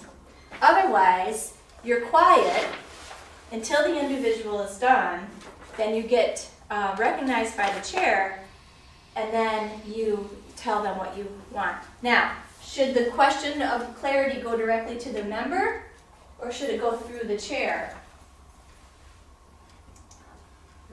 It should go through the chair. And why again? Because that's just the way, remember, it's the chair's rule to facilitate. Now, can the chair prevent you from speaking? Absolutely not. But you say, Mr. Chair, and the chair recognizes you. I think you were doing that pretty well in the videos, I recall. Okay, so full debate should be allowed before the vote on a main motion, except when members by motion impose limits. Or, as we talked about before, unless we impose more liberty to speak. Okay? So you can't, if everyone's spoken once, and everyone's even spoken twice, we're probably done. Do we need to speak a 3rd time? Maybe, but more than likely not. Just saying, practice that and see if that's the case. Well, I want to go back when you said, does the chair have a right to deny you to speak? He does, but then we have a right to challenge. You do. Well, he doesn't have that right if you can Doesn't have challenge that him. Let's do that. Point of order, Mr. Chair. We'll practice that in a second. He doesn't have the right to do it unless it's within your rules, Well, yeah. right? If he does, what's your recourse? That's what you're asking, right? All right, so full debate should be allowed on every issue, except when you decide to impose your own limitations on yourself. In other words, we're done, and your limitations might be that you've adopted Robert's rules and everybody gets 2 times, okay? Or you've adopted something else differently. Well, on full debate, does that open the door for a dialogue between, It does not. It opens a dialogue between you and him via the chair. when do you open a dialogue between 2 people? Well, I'll tell you when. Mr. Chair, I'm thinking that we need to, so an item's on the agenda, it's a motion before you. Now, if we're in informal conversation about an issue that the chair says, we're gonna talk about the flagpole, what's your pleasure? It's come to my, because the supervisor has lots of things on the agenda, and just might bring it up, not have a way one way or the other, might say to the group, what's your pleasure? Well, Mr. Chair, I don't think we've really talked about this enough, and we really didn't get much information, so I suggest we go into, we discuss this informally for a while until we can figure out where we want to take it. Is there a second to go into formal conversation? Second. All those in favor of going into informal conversation, say aye. Aye. Or he would, better yet, if we're doing that, he might say, any objection to talking about this informally? With no objection, go ahead, Connie, you start. Then we can have the debate. The chair says, we've talked about this for about 20 minutes, guys. Here's what I'm hearing. We don't want to talk about this anymore because we're not ready. How about a committee? Here's what I'm hearing. We want to purchase a galvanized flagpole with a light. Shall I entertain that motion? Yeah, I'll make it. I move that we do a flagpole, and then is a second, any more debate? How much is it gonna cost? Then you can take that forward. Informal debate is Informal? decided by the board, not by one person. Informality is Yes. decided upon if it's not already defined in your rules, which it can be, if there's certain issues that we've already designated as informal from the beginning on the agenda. Kind of maybe the first reading, if you will. Not even the first reading, that's technical. The first notion of an idea could be always handled informally. And maybe you want to set a time limit for that, 20 minutes, 10 minutes, something like that, or not. So you're saying that have that designated in And the as agenda. as our rules, and then have that on the agenda Yeah, designated just as designate it such. informal conversation in parentheses. Because there's no motion, there's no resolve, there's no recommendation forward. But from the informal conversation, it could be developed right then and there. Because that is sometimes, especially if you're only meeting monthly, and things come even from the audience, something might come up that you think, oh my gosh, we didn't realize that was such a time-sensitive issue. We better talk about it informally tonight first because we don't know what kind of motion we want to make regarding it. Does that make sense? A little bit? Yes, but I'm still not in complete compliance with, in order to speak to another board member, I need to go through the chairperson of the board. There's no exception to that rule, is that what you're saying? That- Proper decorum is to speak through the chair. And remember when I said the audience will take your cues from you? That helps them also if you're modeling that behavior. Doesn't mean that the chair can not let you speak, unless of course you've already spoken. I hear you, Connie, I know you want to speak again, but I'm waiting to see if anybody else needs to speak. No one? Okay, Connie, go ahead. Final thoughts. And this is also when the designated times for that discussion to happen, correct? Yeah, during I mean, an agenda item, right, during the debate part of the agenda item. Okay, let's move on. Just so a question once settled can't come back to the group unless it's by reconsideration. Can you change your minds? Yes, if we couldn't change our mind, what a world we'd be in, right? So in the same meeting, you can move to reconsider something because the treasurer realizes that, oh my gosh, what did we just approve? We don't have that money. Right, I don't know how that would happen, but anyway, so you could reconsider it. Or you can also make a special rule about reconsidering something, but we won't go there. So, but the next meeting you can rescind something. You can amend something previously adopted. Those are all allowed, and you have the books in front of you to know how to bring those forward. When you reconsider in the same meeting, who can bring up that idea to reconsider a decision you've made, either for something or against something? It would be, Anybody? no, it would actually be the person who voted on the prevailing side, because if you didn't like the idea, you can't bring it up. I mean, if you didn't like the decision, that would be sour grapes. But you could ask for a recess, and you could go out in the hallway and tell someone you would. Or you could take a recess and you could go say, you know what? I just realized something, but I voted against it. You want to vote? You could. Anyway, so that's the guerrilla guide to Robert's Rules. Okay, what are the two basic rights of a member? The right to debate and the right to vote. Okay. When you're wondering if you should have a larger vote than just a majority vote is more than one more than half, right? It's usually because you're taking away someone's rights. Now remember I mentioned earlier, we talked about extending time to speak or limiting time of speaking, that it would take a 2/3 vote. That's because we are changing the rules on debate, and that is a right of membership. Okay, so whenever you're thinking about that, now, yeah, it's usually a little bit more of a vote. Silence gives consent. So if you don't really care one way or the other, you're just silent. I do this at board meetings all the time, drives people crazy because I'm okay with it. I'm not going to vote no, I just don't vote. You do roll call, that wouldn't be relevant, but in the vote, silence gives consent. The idea or the issue, never the person who introduced it, is what's up for discussion. That's back to that kind of thing. Say that again. A proposition or issue is the item under discussion, never the person who brought it up. Okay, that's how we keep our demeanor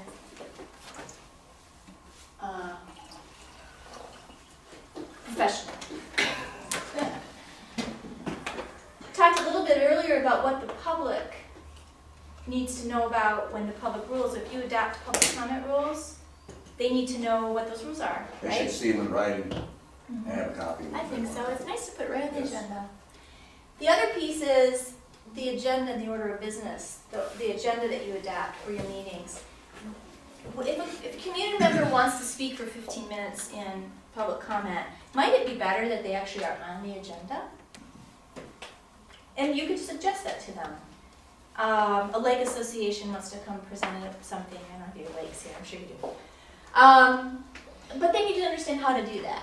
All right, and it ought to be simple, okay? It really ought to be simple. Unless it's something that's not under your jurisdiction, like they're going to complain about the road commission. It's not under your jurisdiction, I don't think. Oh, particularly because it's a county department in Calhoun County, so it's really not under your jurisdiction. They complain about their roads, absolutely. But if they're going to complain about the highway, M89, you don't really have any jurisdiction over Sally M89. says that all the time. Who does? Sally's the road person. Yeah, right, you know what I'm talking about. So maybe that's something that they can come and talk 3 minutes in public comment about. You don't need to give them a spot on the agenda. It's not in your jurisdiction, but that needs to be explained to them. Give that job to Sally, she'll tell them. Right, that's her job. Who's got the best? But anyway, the public needs to understand that. So I say the public. But I also think that you all need to have a process. And we talked at the very beginning about packets and getting those put together and getting out. What is the process to get something in the packet? What's the deadline to get it in the packet to be distributed to the community or to the board? Okay? Then, if things come, like it's 6 o'clock meeting, 7 o'clock meeting, and things are presented at the meeting to add to the agenda, fine, but they're probably going to be, that's okay. If you all decide that's okay. But you understanding that there's no previous information about it, that it may have to be postponed to the next meeting to make any action on it. But it ought not be hard to get something on the agenda, okay? If it's relevant, and the fact that you only meet once a month. Okay, you say if it's relevant. If it's relevant to who? Okay, bad word. If it's in your jurisdiction. If it's within the jurisdiction of the township to manage, to set policy around, to discuss, then it ought not be too difficult for it to get on the agenda. If it's about somebody's,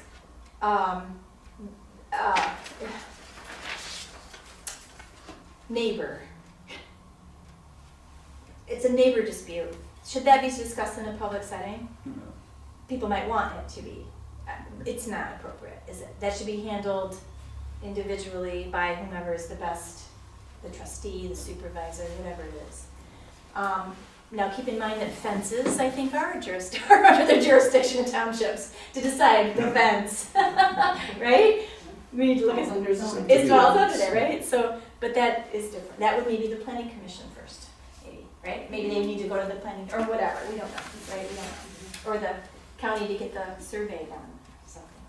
Okay, so when in doubt about an issue being relevant to the township, you should bring that up at the adoption of the agenda time to say, I would like to discuss marijuana, the marijuana dispensary. Is that something that's relevant to the work we have? Would tonight be a good night to discuss this? We've got a big agenda. Can I just present it, what we know, something like that, to see if the group decides, oh yeah. Is there any objection to adding that to the agenda? I object. All right, then let's vote on amending the agenda by adding marijuana dispensaries. All those in favor of amending the agenda by adding a dispensary, say aye. Those opposed, everyone says no. Okay, we will not add that tonight. We're back to the adoption of the agenda. Any other things we want to add to the agenda tonight? All right, any objection then? The agenda is with no objection? Any objection? All right, we have an agenda for tonight's meeting. Simple process. All right, so the very front of this document talks about how to handle a motion, the very first page.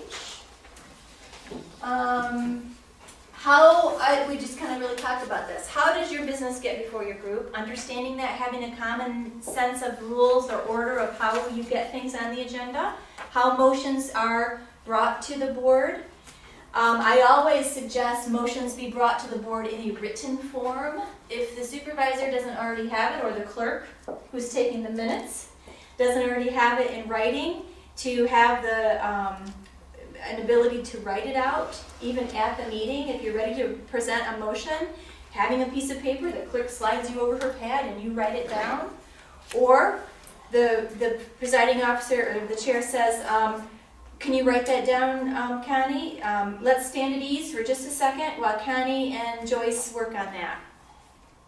Joyce writes it down, hands it to this chair, the supervisor, and says, okay, just move to put a flagpole up in the front yard. With light. With a light. Is it a second? Second. All right, let's discuss it. All right? It's always nice to have, why is it nice to have it in writing? Clerk. So you don't have to remember it. Otherwise, who is the most powerful person in the room? A clerk, right? Because she's the one that writes it down, right? And then also the next month when you get cursed for not writing it correctly or whatever, we're like, well, I don't know what happened, let's look at the tape. You had it written down for you. And also for the chair, if there's an amendment made to it or something happens to it, he can make a note of that to say postponed until June, write on it and hands it to the clerk. Here, make sure this comes up in June. We postponed it officially till June under unfinished business, right? So that's really helpful. And you can do a form, you can do a piece of paper, anything like that. Especially if you have had informal discussion around an issue and you're ready, you got it. After all this informal conversation, wait, I've got the words. Stand at ease a minute while we write it down. And silence is not our enemy, it's actually a good thing. And get it to the clerk and the supervisor to read it again. Okay, so a motion. I move the adoption of the following resolution. How do you say motions? How do you guys usually say it? No, we just, I so move. I so move something that someone says. We usually support. They're all written as resolutions currently. Are they? Okay. On All the right. agenda. And Okay, then, so I move the adoption of the following resolution. You read it. yeah. Okay, and then that's where the so moved comes in, right? Because you all have it in We front don't of have you. I so moved anywhere in there. Yeah, good, because it's Right. not. It's not there. Yeah, good. Okay. And then just So ask Adam for always support. reads them and then someone else supports. Okay. Right. So all right? What if a member just wants to make a motion in the meeting? I move to, By the flagpole. by the flagpole, that came out after, right? Okay. So then somebody, oh, there's a so moved. Okay. The problem with so moved, with a resolution, not so hard. Okay? Or if the township supervisor says, I'm going to entertain a motion to blah, blah, blah, blah, someone might say so moved. The clerk immediately says, Mr. Chair, I would like the member to please write whatever he's so moved, because I didn't hear it. What are we so moving, So it's best really to repeat it. And maybe the chair, the supervisor, you prepared with some motions, you might hand it to the member to read as a motion. Unless you're allowed to make motions, but I think if you're the facilitator in that case, maybe it's best if someone else makes the motion. But so moved can be confusing, okay? Unless it's a motion to adjourn. So moved, right? Those are easy. So only when it's appropriate. Otherwise, the clerk doesn't always know what was so moved. You gotta make sure you're clear. And then a different member seconds it. I heard you say support, okay? So that's not totally wrong, but it's just not the best thing. Why is saying support not totally correct? Well, because you may not support it. You may be adamantly against what is presented to you, but you want to discuss it, because that's what the second means. Second means let's discuss it. Because you want to tell everybody what a bad idea that flagpole going up in that yard is, so you're going to second it. I second. Second means let's discuss.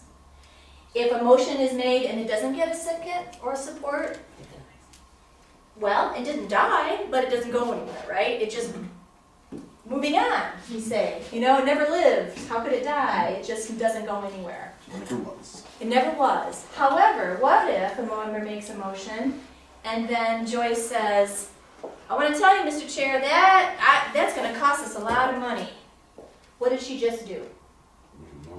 She just seconded it because she started talking about it, right? So then the clerk writes, I second. So it's always the first person who started the conversation. Never ever do you go back after you've debated a motion and you have it and she doesn't have a seconder in the minutes. That's silly, right? The seconder really has no weight other than to get something moved to the table, right? But if you start talking, that becomes a second. That's a second, because second means let's discuss it. Let's take a second. Yeah, so if you don't want to talk about it, crickets. Supervisor says, okay, moving on.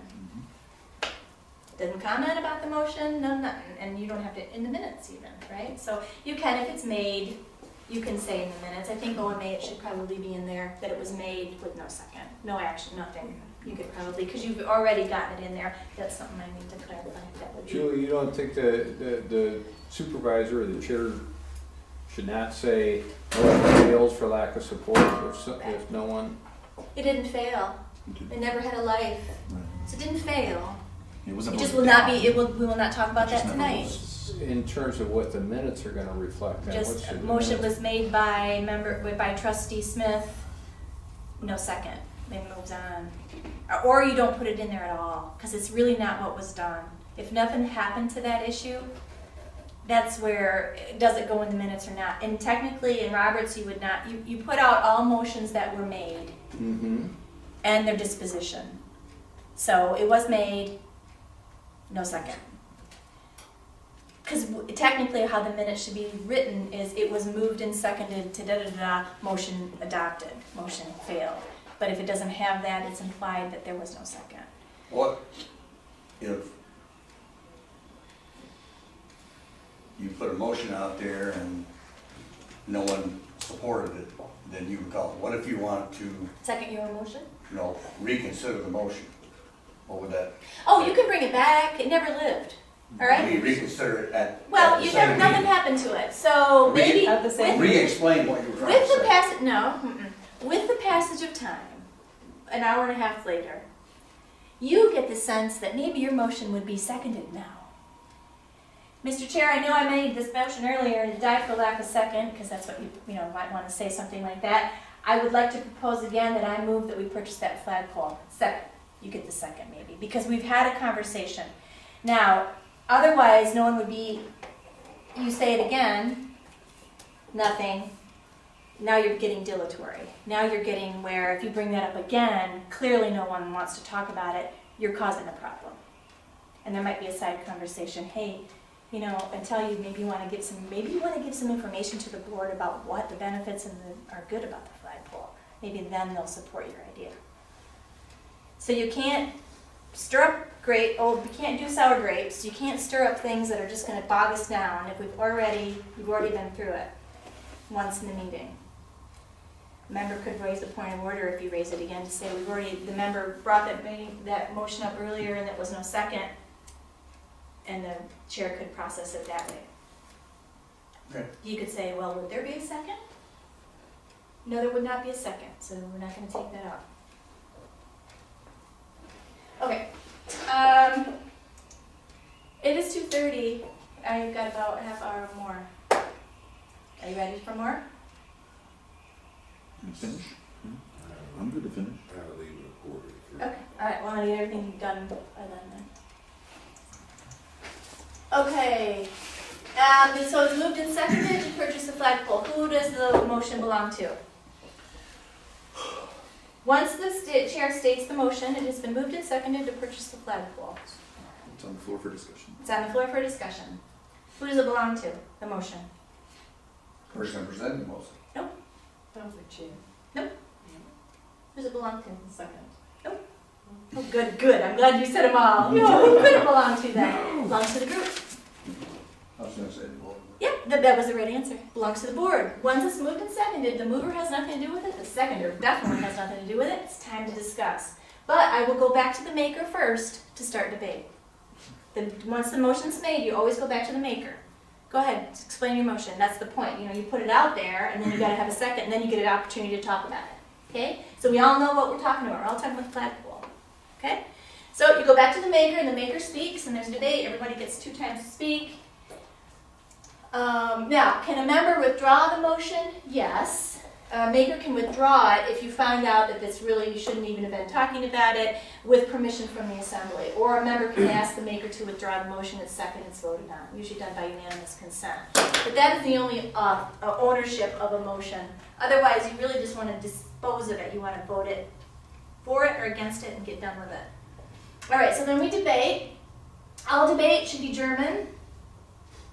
Laugh, thunderous laughter. Okay, germane, right? Jeremy. What does that mean? Germane. Perfect. Pertinent, on topic, relevant, perfect. All debate must abide by proper rules of debate, either yours or the ones that you've adopted in your parliamentary authority, which are in Roberts. Okay? So the rules of debate, and here we go. All remarks are made through the chair, to and through. He then facilitates it out to the next person. The maker of the motion can talk first. All remarks are confined to the pending question. So if the remarks are not pending, if the remarks are not germane, what's the right of a member to do?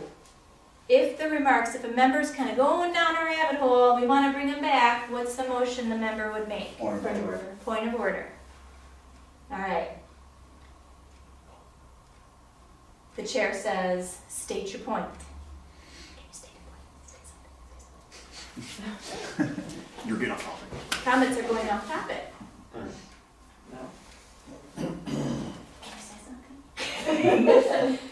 Well, he's not saying on the topic. Members not on topic. Okay, very good. Point well taken, says the chairman.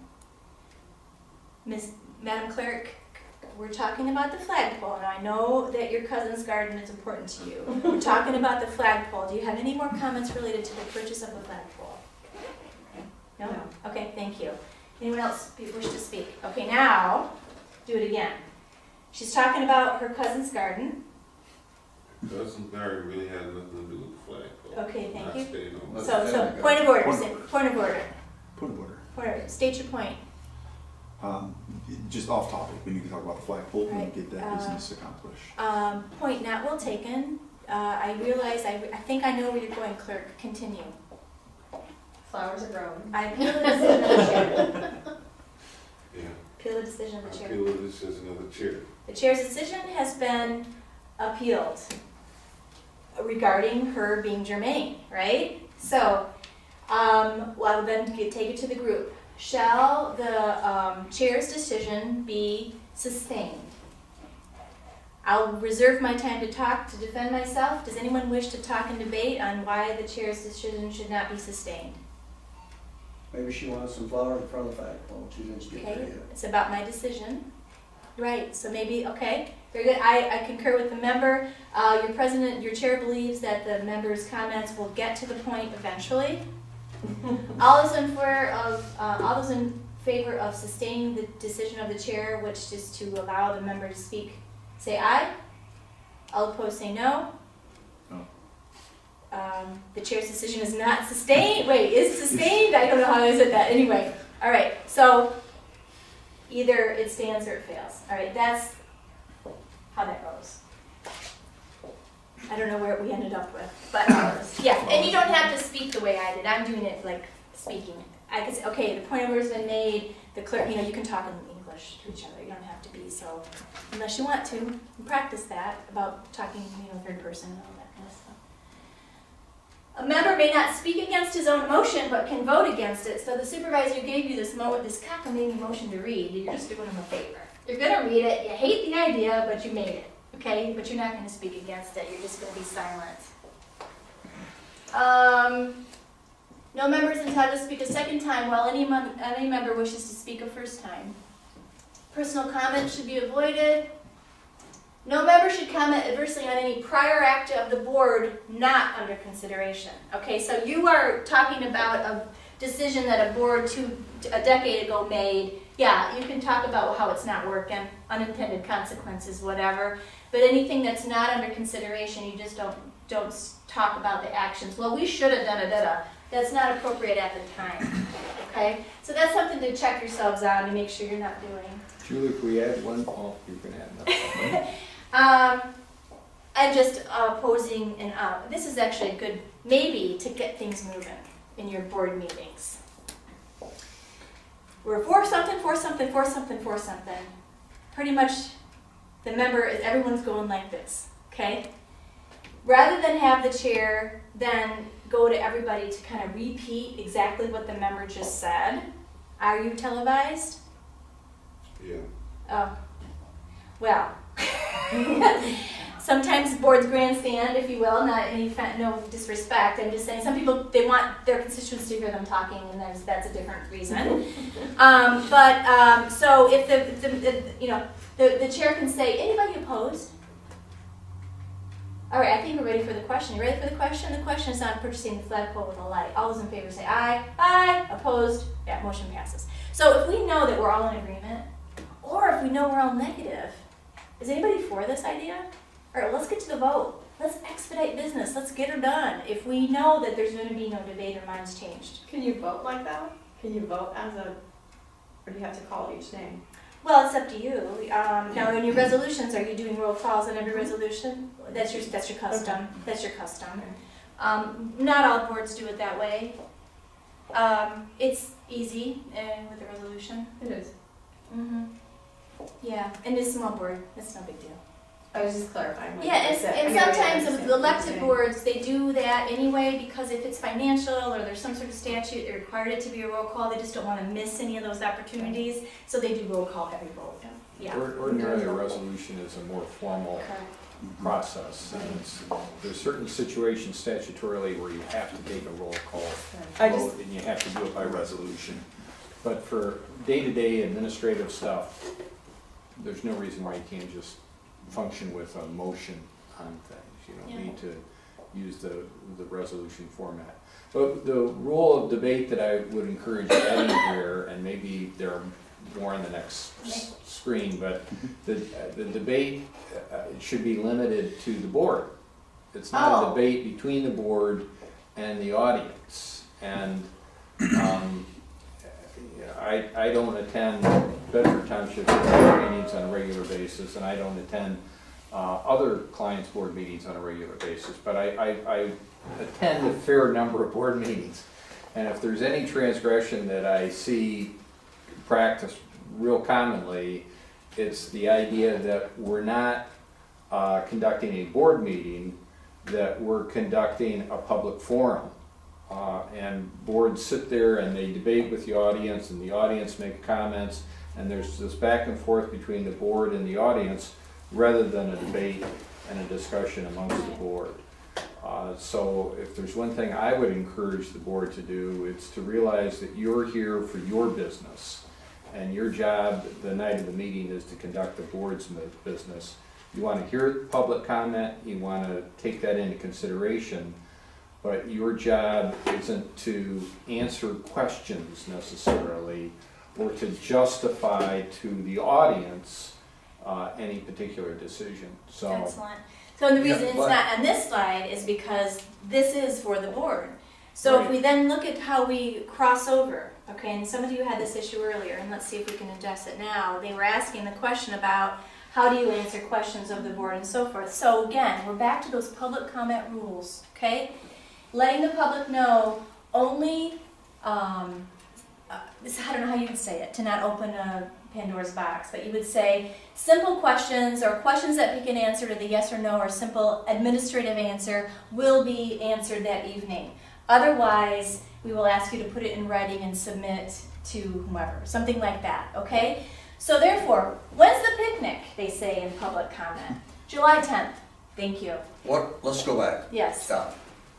Let's go back to, we have a board meeting, we have a house full of people here. Okay. They have a lot of questions, and as John says, it gets quite complicated, quite heated sometimes. Okay. But the problem is, if you don't discuss back and forth with this board, as an elected official, if there's no discussion except off in the sides here, then people feel like they're left out of their decisions in the community. That's the tough part. So the They question, get mad. so here's it, you have a They all contentious stop. issue, you have a big, you know kids here, you gotta know your audience, if you will. They're all here over that flagpole. They don't want that flagpole. Don't. We know most of you are here regarding the item on the agenda regarding the flagpole, says the chair, as he introduces the meeting to public comment.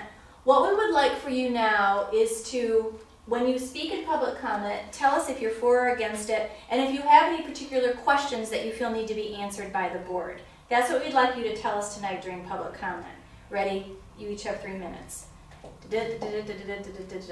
Thank you so much. There are a list of questions here. I do believe that we are prepared to speak to that tonight during our board debate. Or there are more questions here, board, than I think we're prepared that we had in our packets. Might I suggest that we, with that issue, postpone it, talk about it, deal in an informal conversation, revert to public forum method. No, we never do that. You know, you can't debate with them during your debate. That's not, as the attorney said, this is your time. Instead of beginning, no public deliberation. It's No really back and forth with the public. You have got, I know you've been doing that. I think it's time maybe to put some kibosh on it, and I think that the community will respect you for it in the end.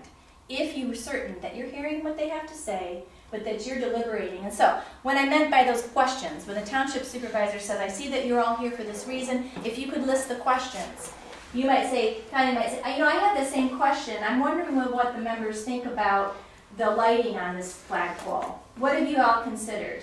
Mr. Chair, may I ask the board that? Absolutely. Members, what have you investigated about this lighting? Right? So you handle it, I'm looking here because I know this is where you sit. You handle it in your own realm. They're listening at this point. They're no longer questioning, you are deliberating on their behalf. If they want to participate in the debate, they need to get elected and be up here. Right here, Also, Mr. Question. You're questioning how that might work. Go ahead, Adam. As far as when other members on the board request to make comment, and as I said, at the right appropriate times is when that is allowed. So say a resident makes some comments, and then a board member requests to speak at their comments afterwards. Is that an appropriate time?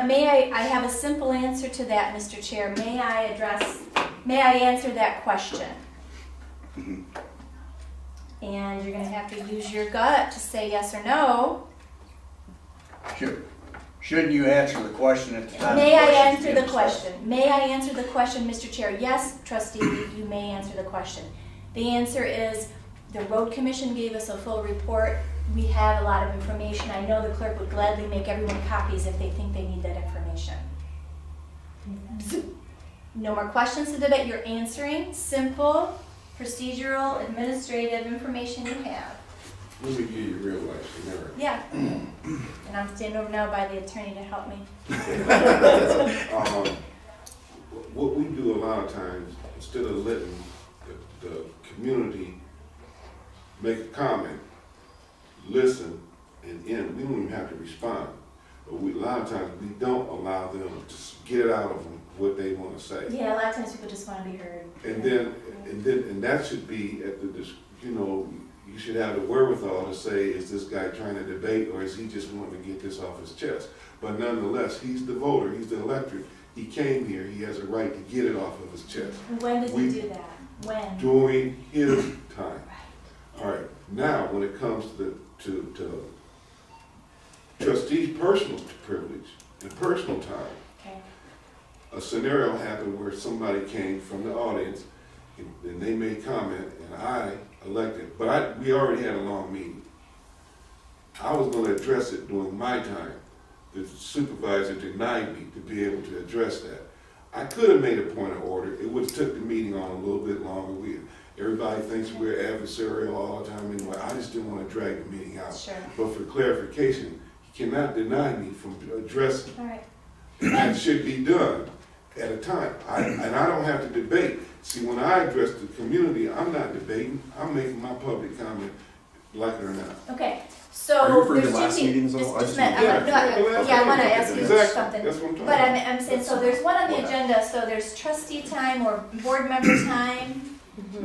I guess that's something you guys need to grapple with yourself. Is it board member time to inform the board what's on your mind?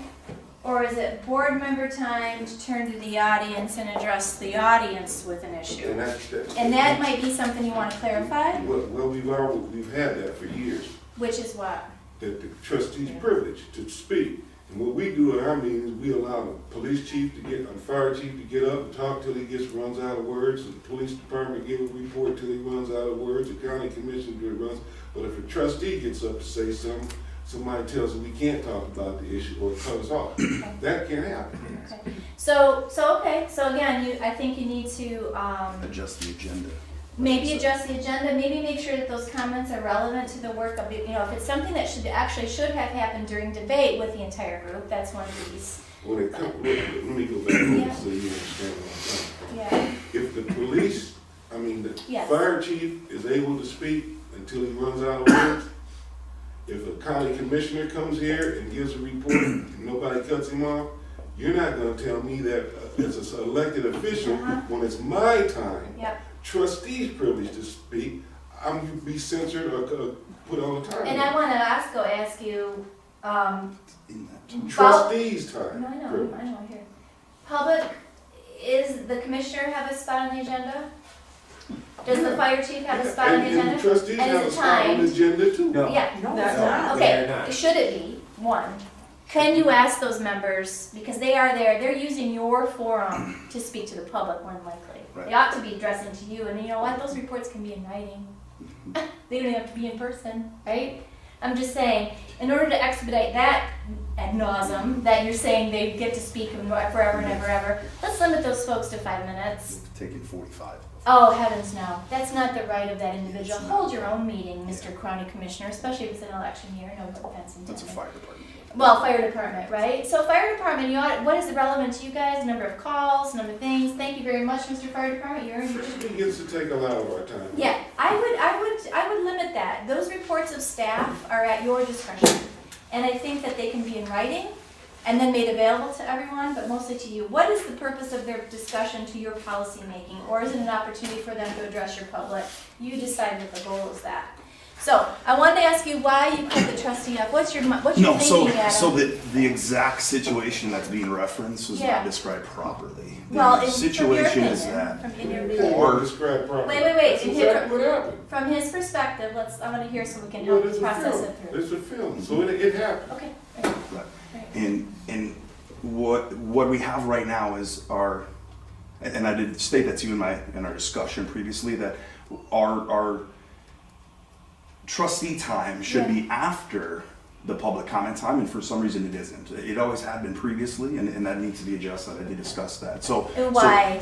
So that is because then when when the residents speak, and we have a situation like happened last meeting, because last meeting the trustee time was before the resident time. So when the resident got done speaking, there was a question to address. There was no question made in it. There was statements made. There was no questions directed to the board in any fashion. A request was made to speak to that resident's comments, and that was denied. Gotcha. It was not during. Because there's it was trustee not. time at It the was end? well, but like I said, the trustee time has already been done, and that's what we need to but let's adjust and make step back a difference. minute though, step back a minute. Why do you want to get into an argument with the public? Here's what you need to do. I guess is what I'm You gonna need to do. watch the meeting, and that wasn't it. Here's what happens. First of all, until this meeting is adjourned, I have a right to speak. Correct. So getting all of these little nitpicking up, I'm an elected official, and when I get ready to speak, I'm going to. I'm not gonna just break the decorum and cause a big mess. But to tell me that I'm gonna be censored, I got a special time to speak and this and that, I don't think that's relevant. You can't address that. Come on now. You know, it doesn't work that So way. you can ask for personal privilege. Listen, But you have it the whole was my board. personal privilege. Well, not if it's not, if you've adopted an agenda, and, Your right. agenda, would you show everything? I'm just saying, You have it on the take agenda. it out of the chair's hands is what I'm saying. You take it out of the chair's hands. If you seriously are having a problem with the chair cutting you off and it's not right, okay? I'm gonna speak, I would like to speak out of order. I know our time's at the end, but I really feel if I address the community right now, it might help this issue. I rise to a personal privilege.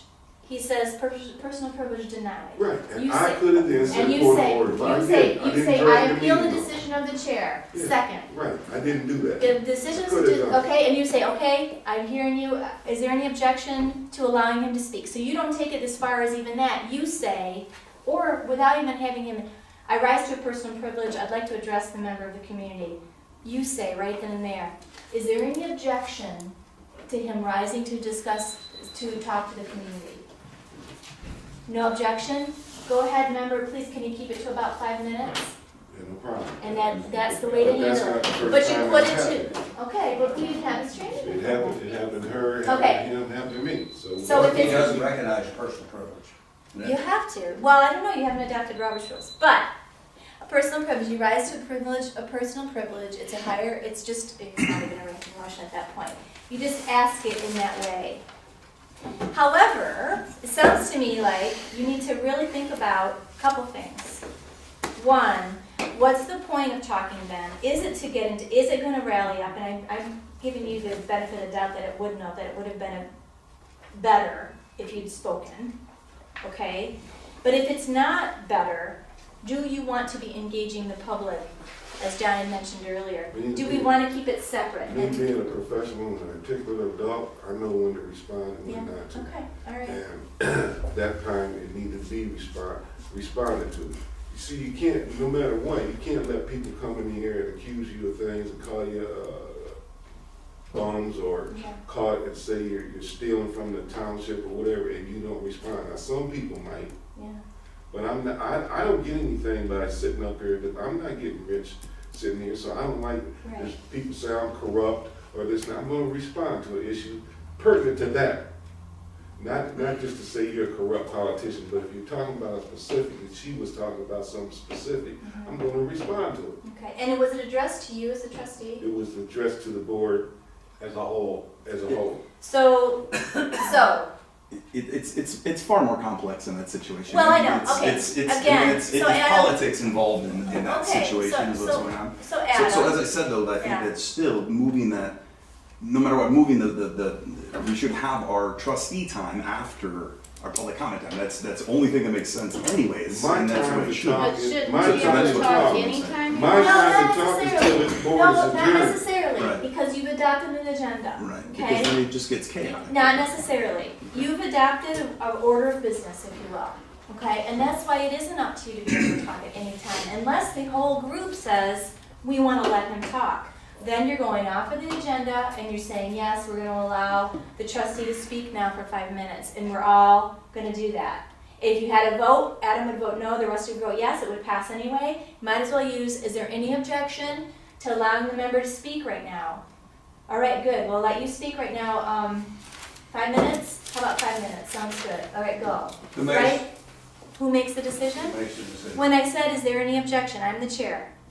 Is there any objection? Object. Say I object. I object. Okay, let's put it to a vote. All those in favor of allowing, I'm forgetting your name, Randy to speak for 5 minutes, say aye. Aye. All those opposed, say no. No. No. The ayes have it. Randy, 5 minutes, or whatever. You give it to the group. And a really great way to manage that, Adam, is unanimous consent. Is there any objection? No? No objection? Okay, go ahead, Randy. And then you're all at fault for letting your meeting go on, but you would just abide by 5, or if you giving the benefit of the doubt to the group. Well, I apologize to the group, I got to leave. I have another commitment. All right, If I miss anything, please let me know. We got the tape for it if you need. The what? We got a tape, so if you miss Well, it. that's good. Oh, Lord, I'm like Conan, oh Lord, I hope they're taped. There it is. Good. See you, Randy. Yep. Okay, this is an important slide, just real quickly. When you, so the motion, you debate, blah, blah, blah, we debate, all those in favor say aye, or roll call, all opposed, no, or the roll call, no, right? So we've got that down. Motion carries, motion fails. So I ask you here, what's the difference between accept, approve, adopt, agree, ratify, receive, or carry? Any difference? 10 years from now, when someone looks at your minutes and they see that you've agreed or ratified or received or anything, what does it mean to the reader? You couldn't make a decision. Yeah, maybe. There's a lot of choices. Well, if it says receive, maybe they think that it just was presented. But the rest, ratify, carry, accept, approve, adopt, it all means you adopted it, okay? So that way when we go back and say, well, what is that policy that they adopted? Well, it says that they agreed to it, or it says that they ratified, or it carried. That all means the same thing. So when I say this, do you adopt your treasurer's reports? Yes. Every meeting, do you adopt your We treasurer's? just started the treasurer's report. Yeah, it's only quarterly.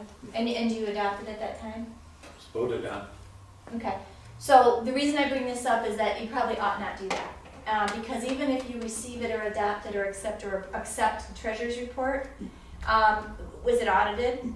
It was no vote on it. It was just Yeah. in the packet. It was part of our Okay, good, information. so you don't vote on So, it. yeah. Good, yeah, so I suggest you don't vote on it. We vote on the bills every month, that's all. Oh, the bills, of Quarterly. course. Okay, but not the treasurer's report. Okay. Okay, some That's townships good are to still know. doing that, because if it's not, because she's not. She could be embezzling, and you don't know that. So you get into court, and it says, well, you've adopted this, approved this quarter, and every month you've adopted it. What are you doing? What? All right, good. Similar loss of defeated, okay. So, now, where are we at here? We won't talk about, so just some suggestions. You have your information here. It says ranking motions. So we've talked a lot about point of order, which is an incidental, but if you look at the ranking motions, and I mentioned earlier when there's something about the light, the flagpole, but somebody wants to change it. If you look down at the bottom where it says made motion, see where it says made motion? Down at the bottom? You can do all of these things to that main motion. All those subsidiary motions and those privileged motions are all there, and they all rank. They have a rank and order. Mostly what you're probably used to is maybe amending, changing something. Commit or refer means you're going to give it to a committee or maybe the supervisor or the clerk or the treasurer or a trustee to do. You're going to postpone something to another time. All of those things can be done to the motion, all right? And so keep those handy tools available to you. You see lay on the table is all the way at the top of that list, right under the word subsidiary motions. Oftentimes we think to get rid of something or to move something along, we move to lay it on the table. That's really not very descriptive of what needs to happen to it. So you want to not lay things on the table. You lay things on the table for a temporary set aside. So John the attorney's coming in at 8 o'clock. And he's charging you and so you want to get to him right when he comes in. So whatever you're talking about, a member might move to lay that on the table temporarily. Okay, doesn't kill it; it just sets it aside. All right. And then if you never get back to it, it's still there next month. You just have to bring it back. And then if you never get back to it, the cleaning lady comes through and it's on the floor and it's gone. What happened to the issue? Absolutely nothing. You can bring it back at any time, all right? So laying on the table is kind of a confusing motion. So really the better thing to do would be for Adam to say, well, you're moving to lay that out on the table, but for what reason? Well, I think that we ought to give this more consideration, have a committee look into it. Okay, so the motion really is move into a committee, okay? So you actually want to do things to that. And those are all debatable motions. So you have your in brief and everything. You can read up a little bit about all of how to use those motions. They're just a lot better than table. Just table is table land. It's kind of a funky thing we try not to have people use. So not a lot of time to talk about amendments. Do you want to talk about that or no? I want to get back to the issue at hand. Issues, anything else? Let's see what I've got here.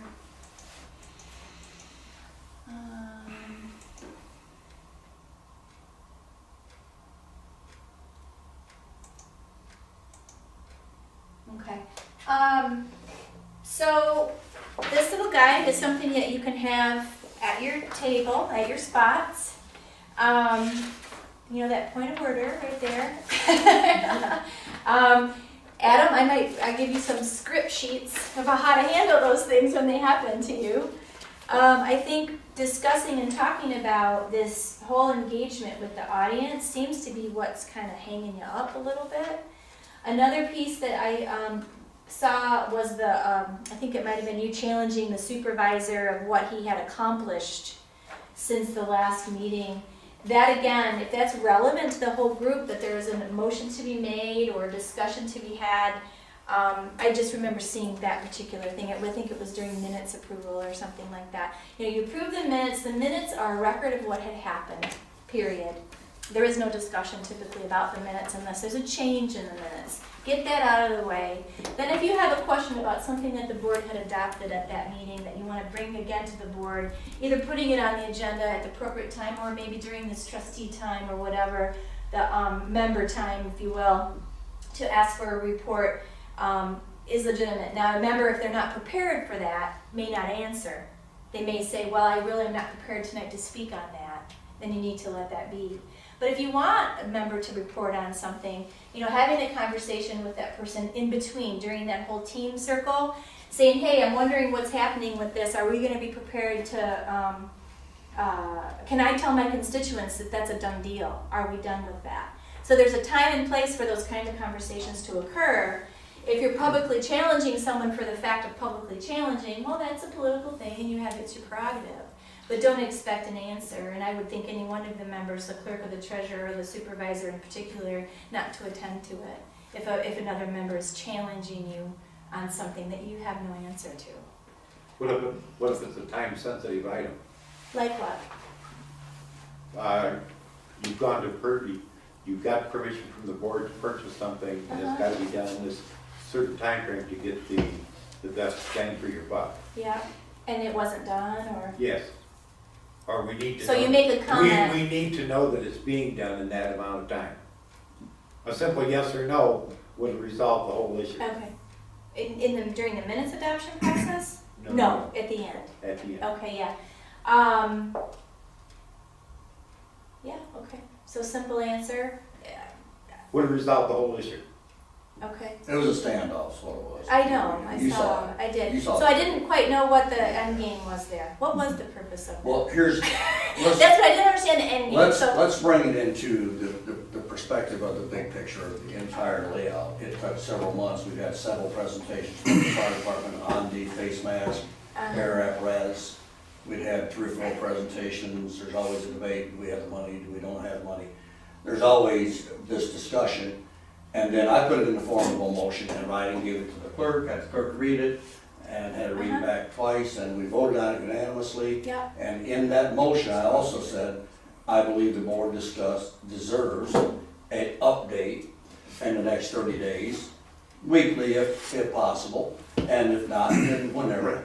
Well, there was no discussion, there was no response from the township supervisor in 30 days. Right. So this put it into the 15-month range of how long this has been. Okay, so your response as a public policy maker on the behavior of staff, if you will, because a supervisor is taking on this both staff, right, in that regard, is I want to make it public comment, I want to make it publicly known that the supervisor has not adhered to, in my opinion, or in fact, if you have the facts, has not adhered to the policy or to the decision the board made, period. Right? To challenge the individual in public about that, now he could rebut, I suppose, but again, what for the big picture's sake, are you trying to, one, he's in for 4 years, I know there's a recall, right? Right. So he could be out. He could be out, and if that's enough, if you're politicking from the dais, if you're, no, I know, and that was before that. I'm just saying, what is your end game? What's the purpose of asking somebody in a public setting, are you doing your job? Does that serve a public policy purpose? Is it a political purpose? Is it an individual purpose? Does the rest of the members also want to know that answer? Have you conferred with the individual members one-on-one, warning them, hey, I'm going to bring this up. I don't think the supervisor's doing his job. Good idea, not a good idea, not a good idea. 3-2, I'm going to bring it up. You know, you can talk to your fellow members. You reached out during the month at all, even. But better I than did that, all of the but above. let's not argue, I'm just saying. Yes. Better than that, have you sat down with Adam Yeah. and talked to him one-on-one? That's where it needed to start. My opinion, not understanding the whole issue. So going to the source, first of all, to say, hey, where are we at? My constituents are asking me about this face mask, which is the fire department, I don't know. You know, if you're the representative for them, they're asking me about that. Is this a personnel issue? Is there more to the story? Is this really got more to do with the fire chief? I mean, I don't know. I'm putting all it out there. What is the end game of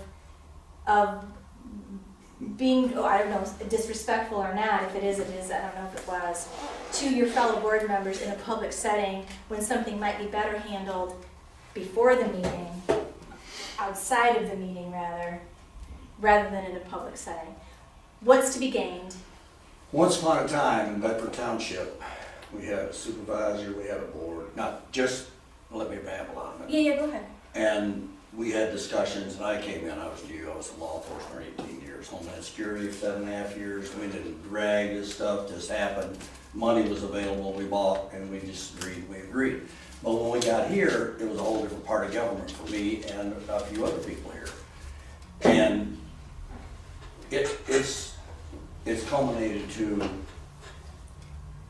credibility. Who has and who isn't and who doesn't. And I don't know how you fix that. This is wonderful guidelines to do, but to govern and not have credibility is virtually impossible, in my opinion. I think you need The to credibility has to come from somewhere. I think you need to meet more as a team. I honestly do. We have met and met and met and met. You and have? Some of us have met more than others. Well, that's, I mean, as a team. That Some of includes us fire, as a that team, includes we've fire had chief. one-on-one, we've had our discussions, we've had our disagreements, we've had everything we can possibly, that's why there's recall. But for us to get through this situation here, Yeah. you've helped us a lot, I appreciate it very much.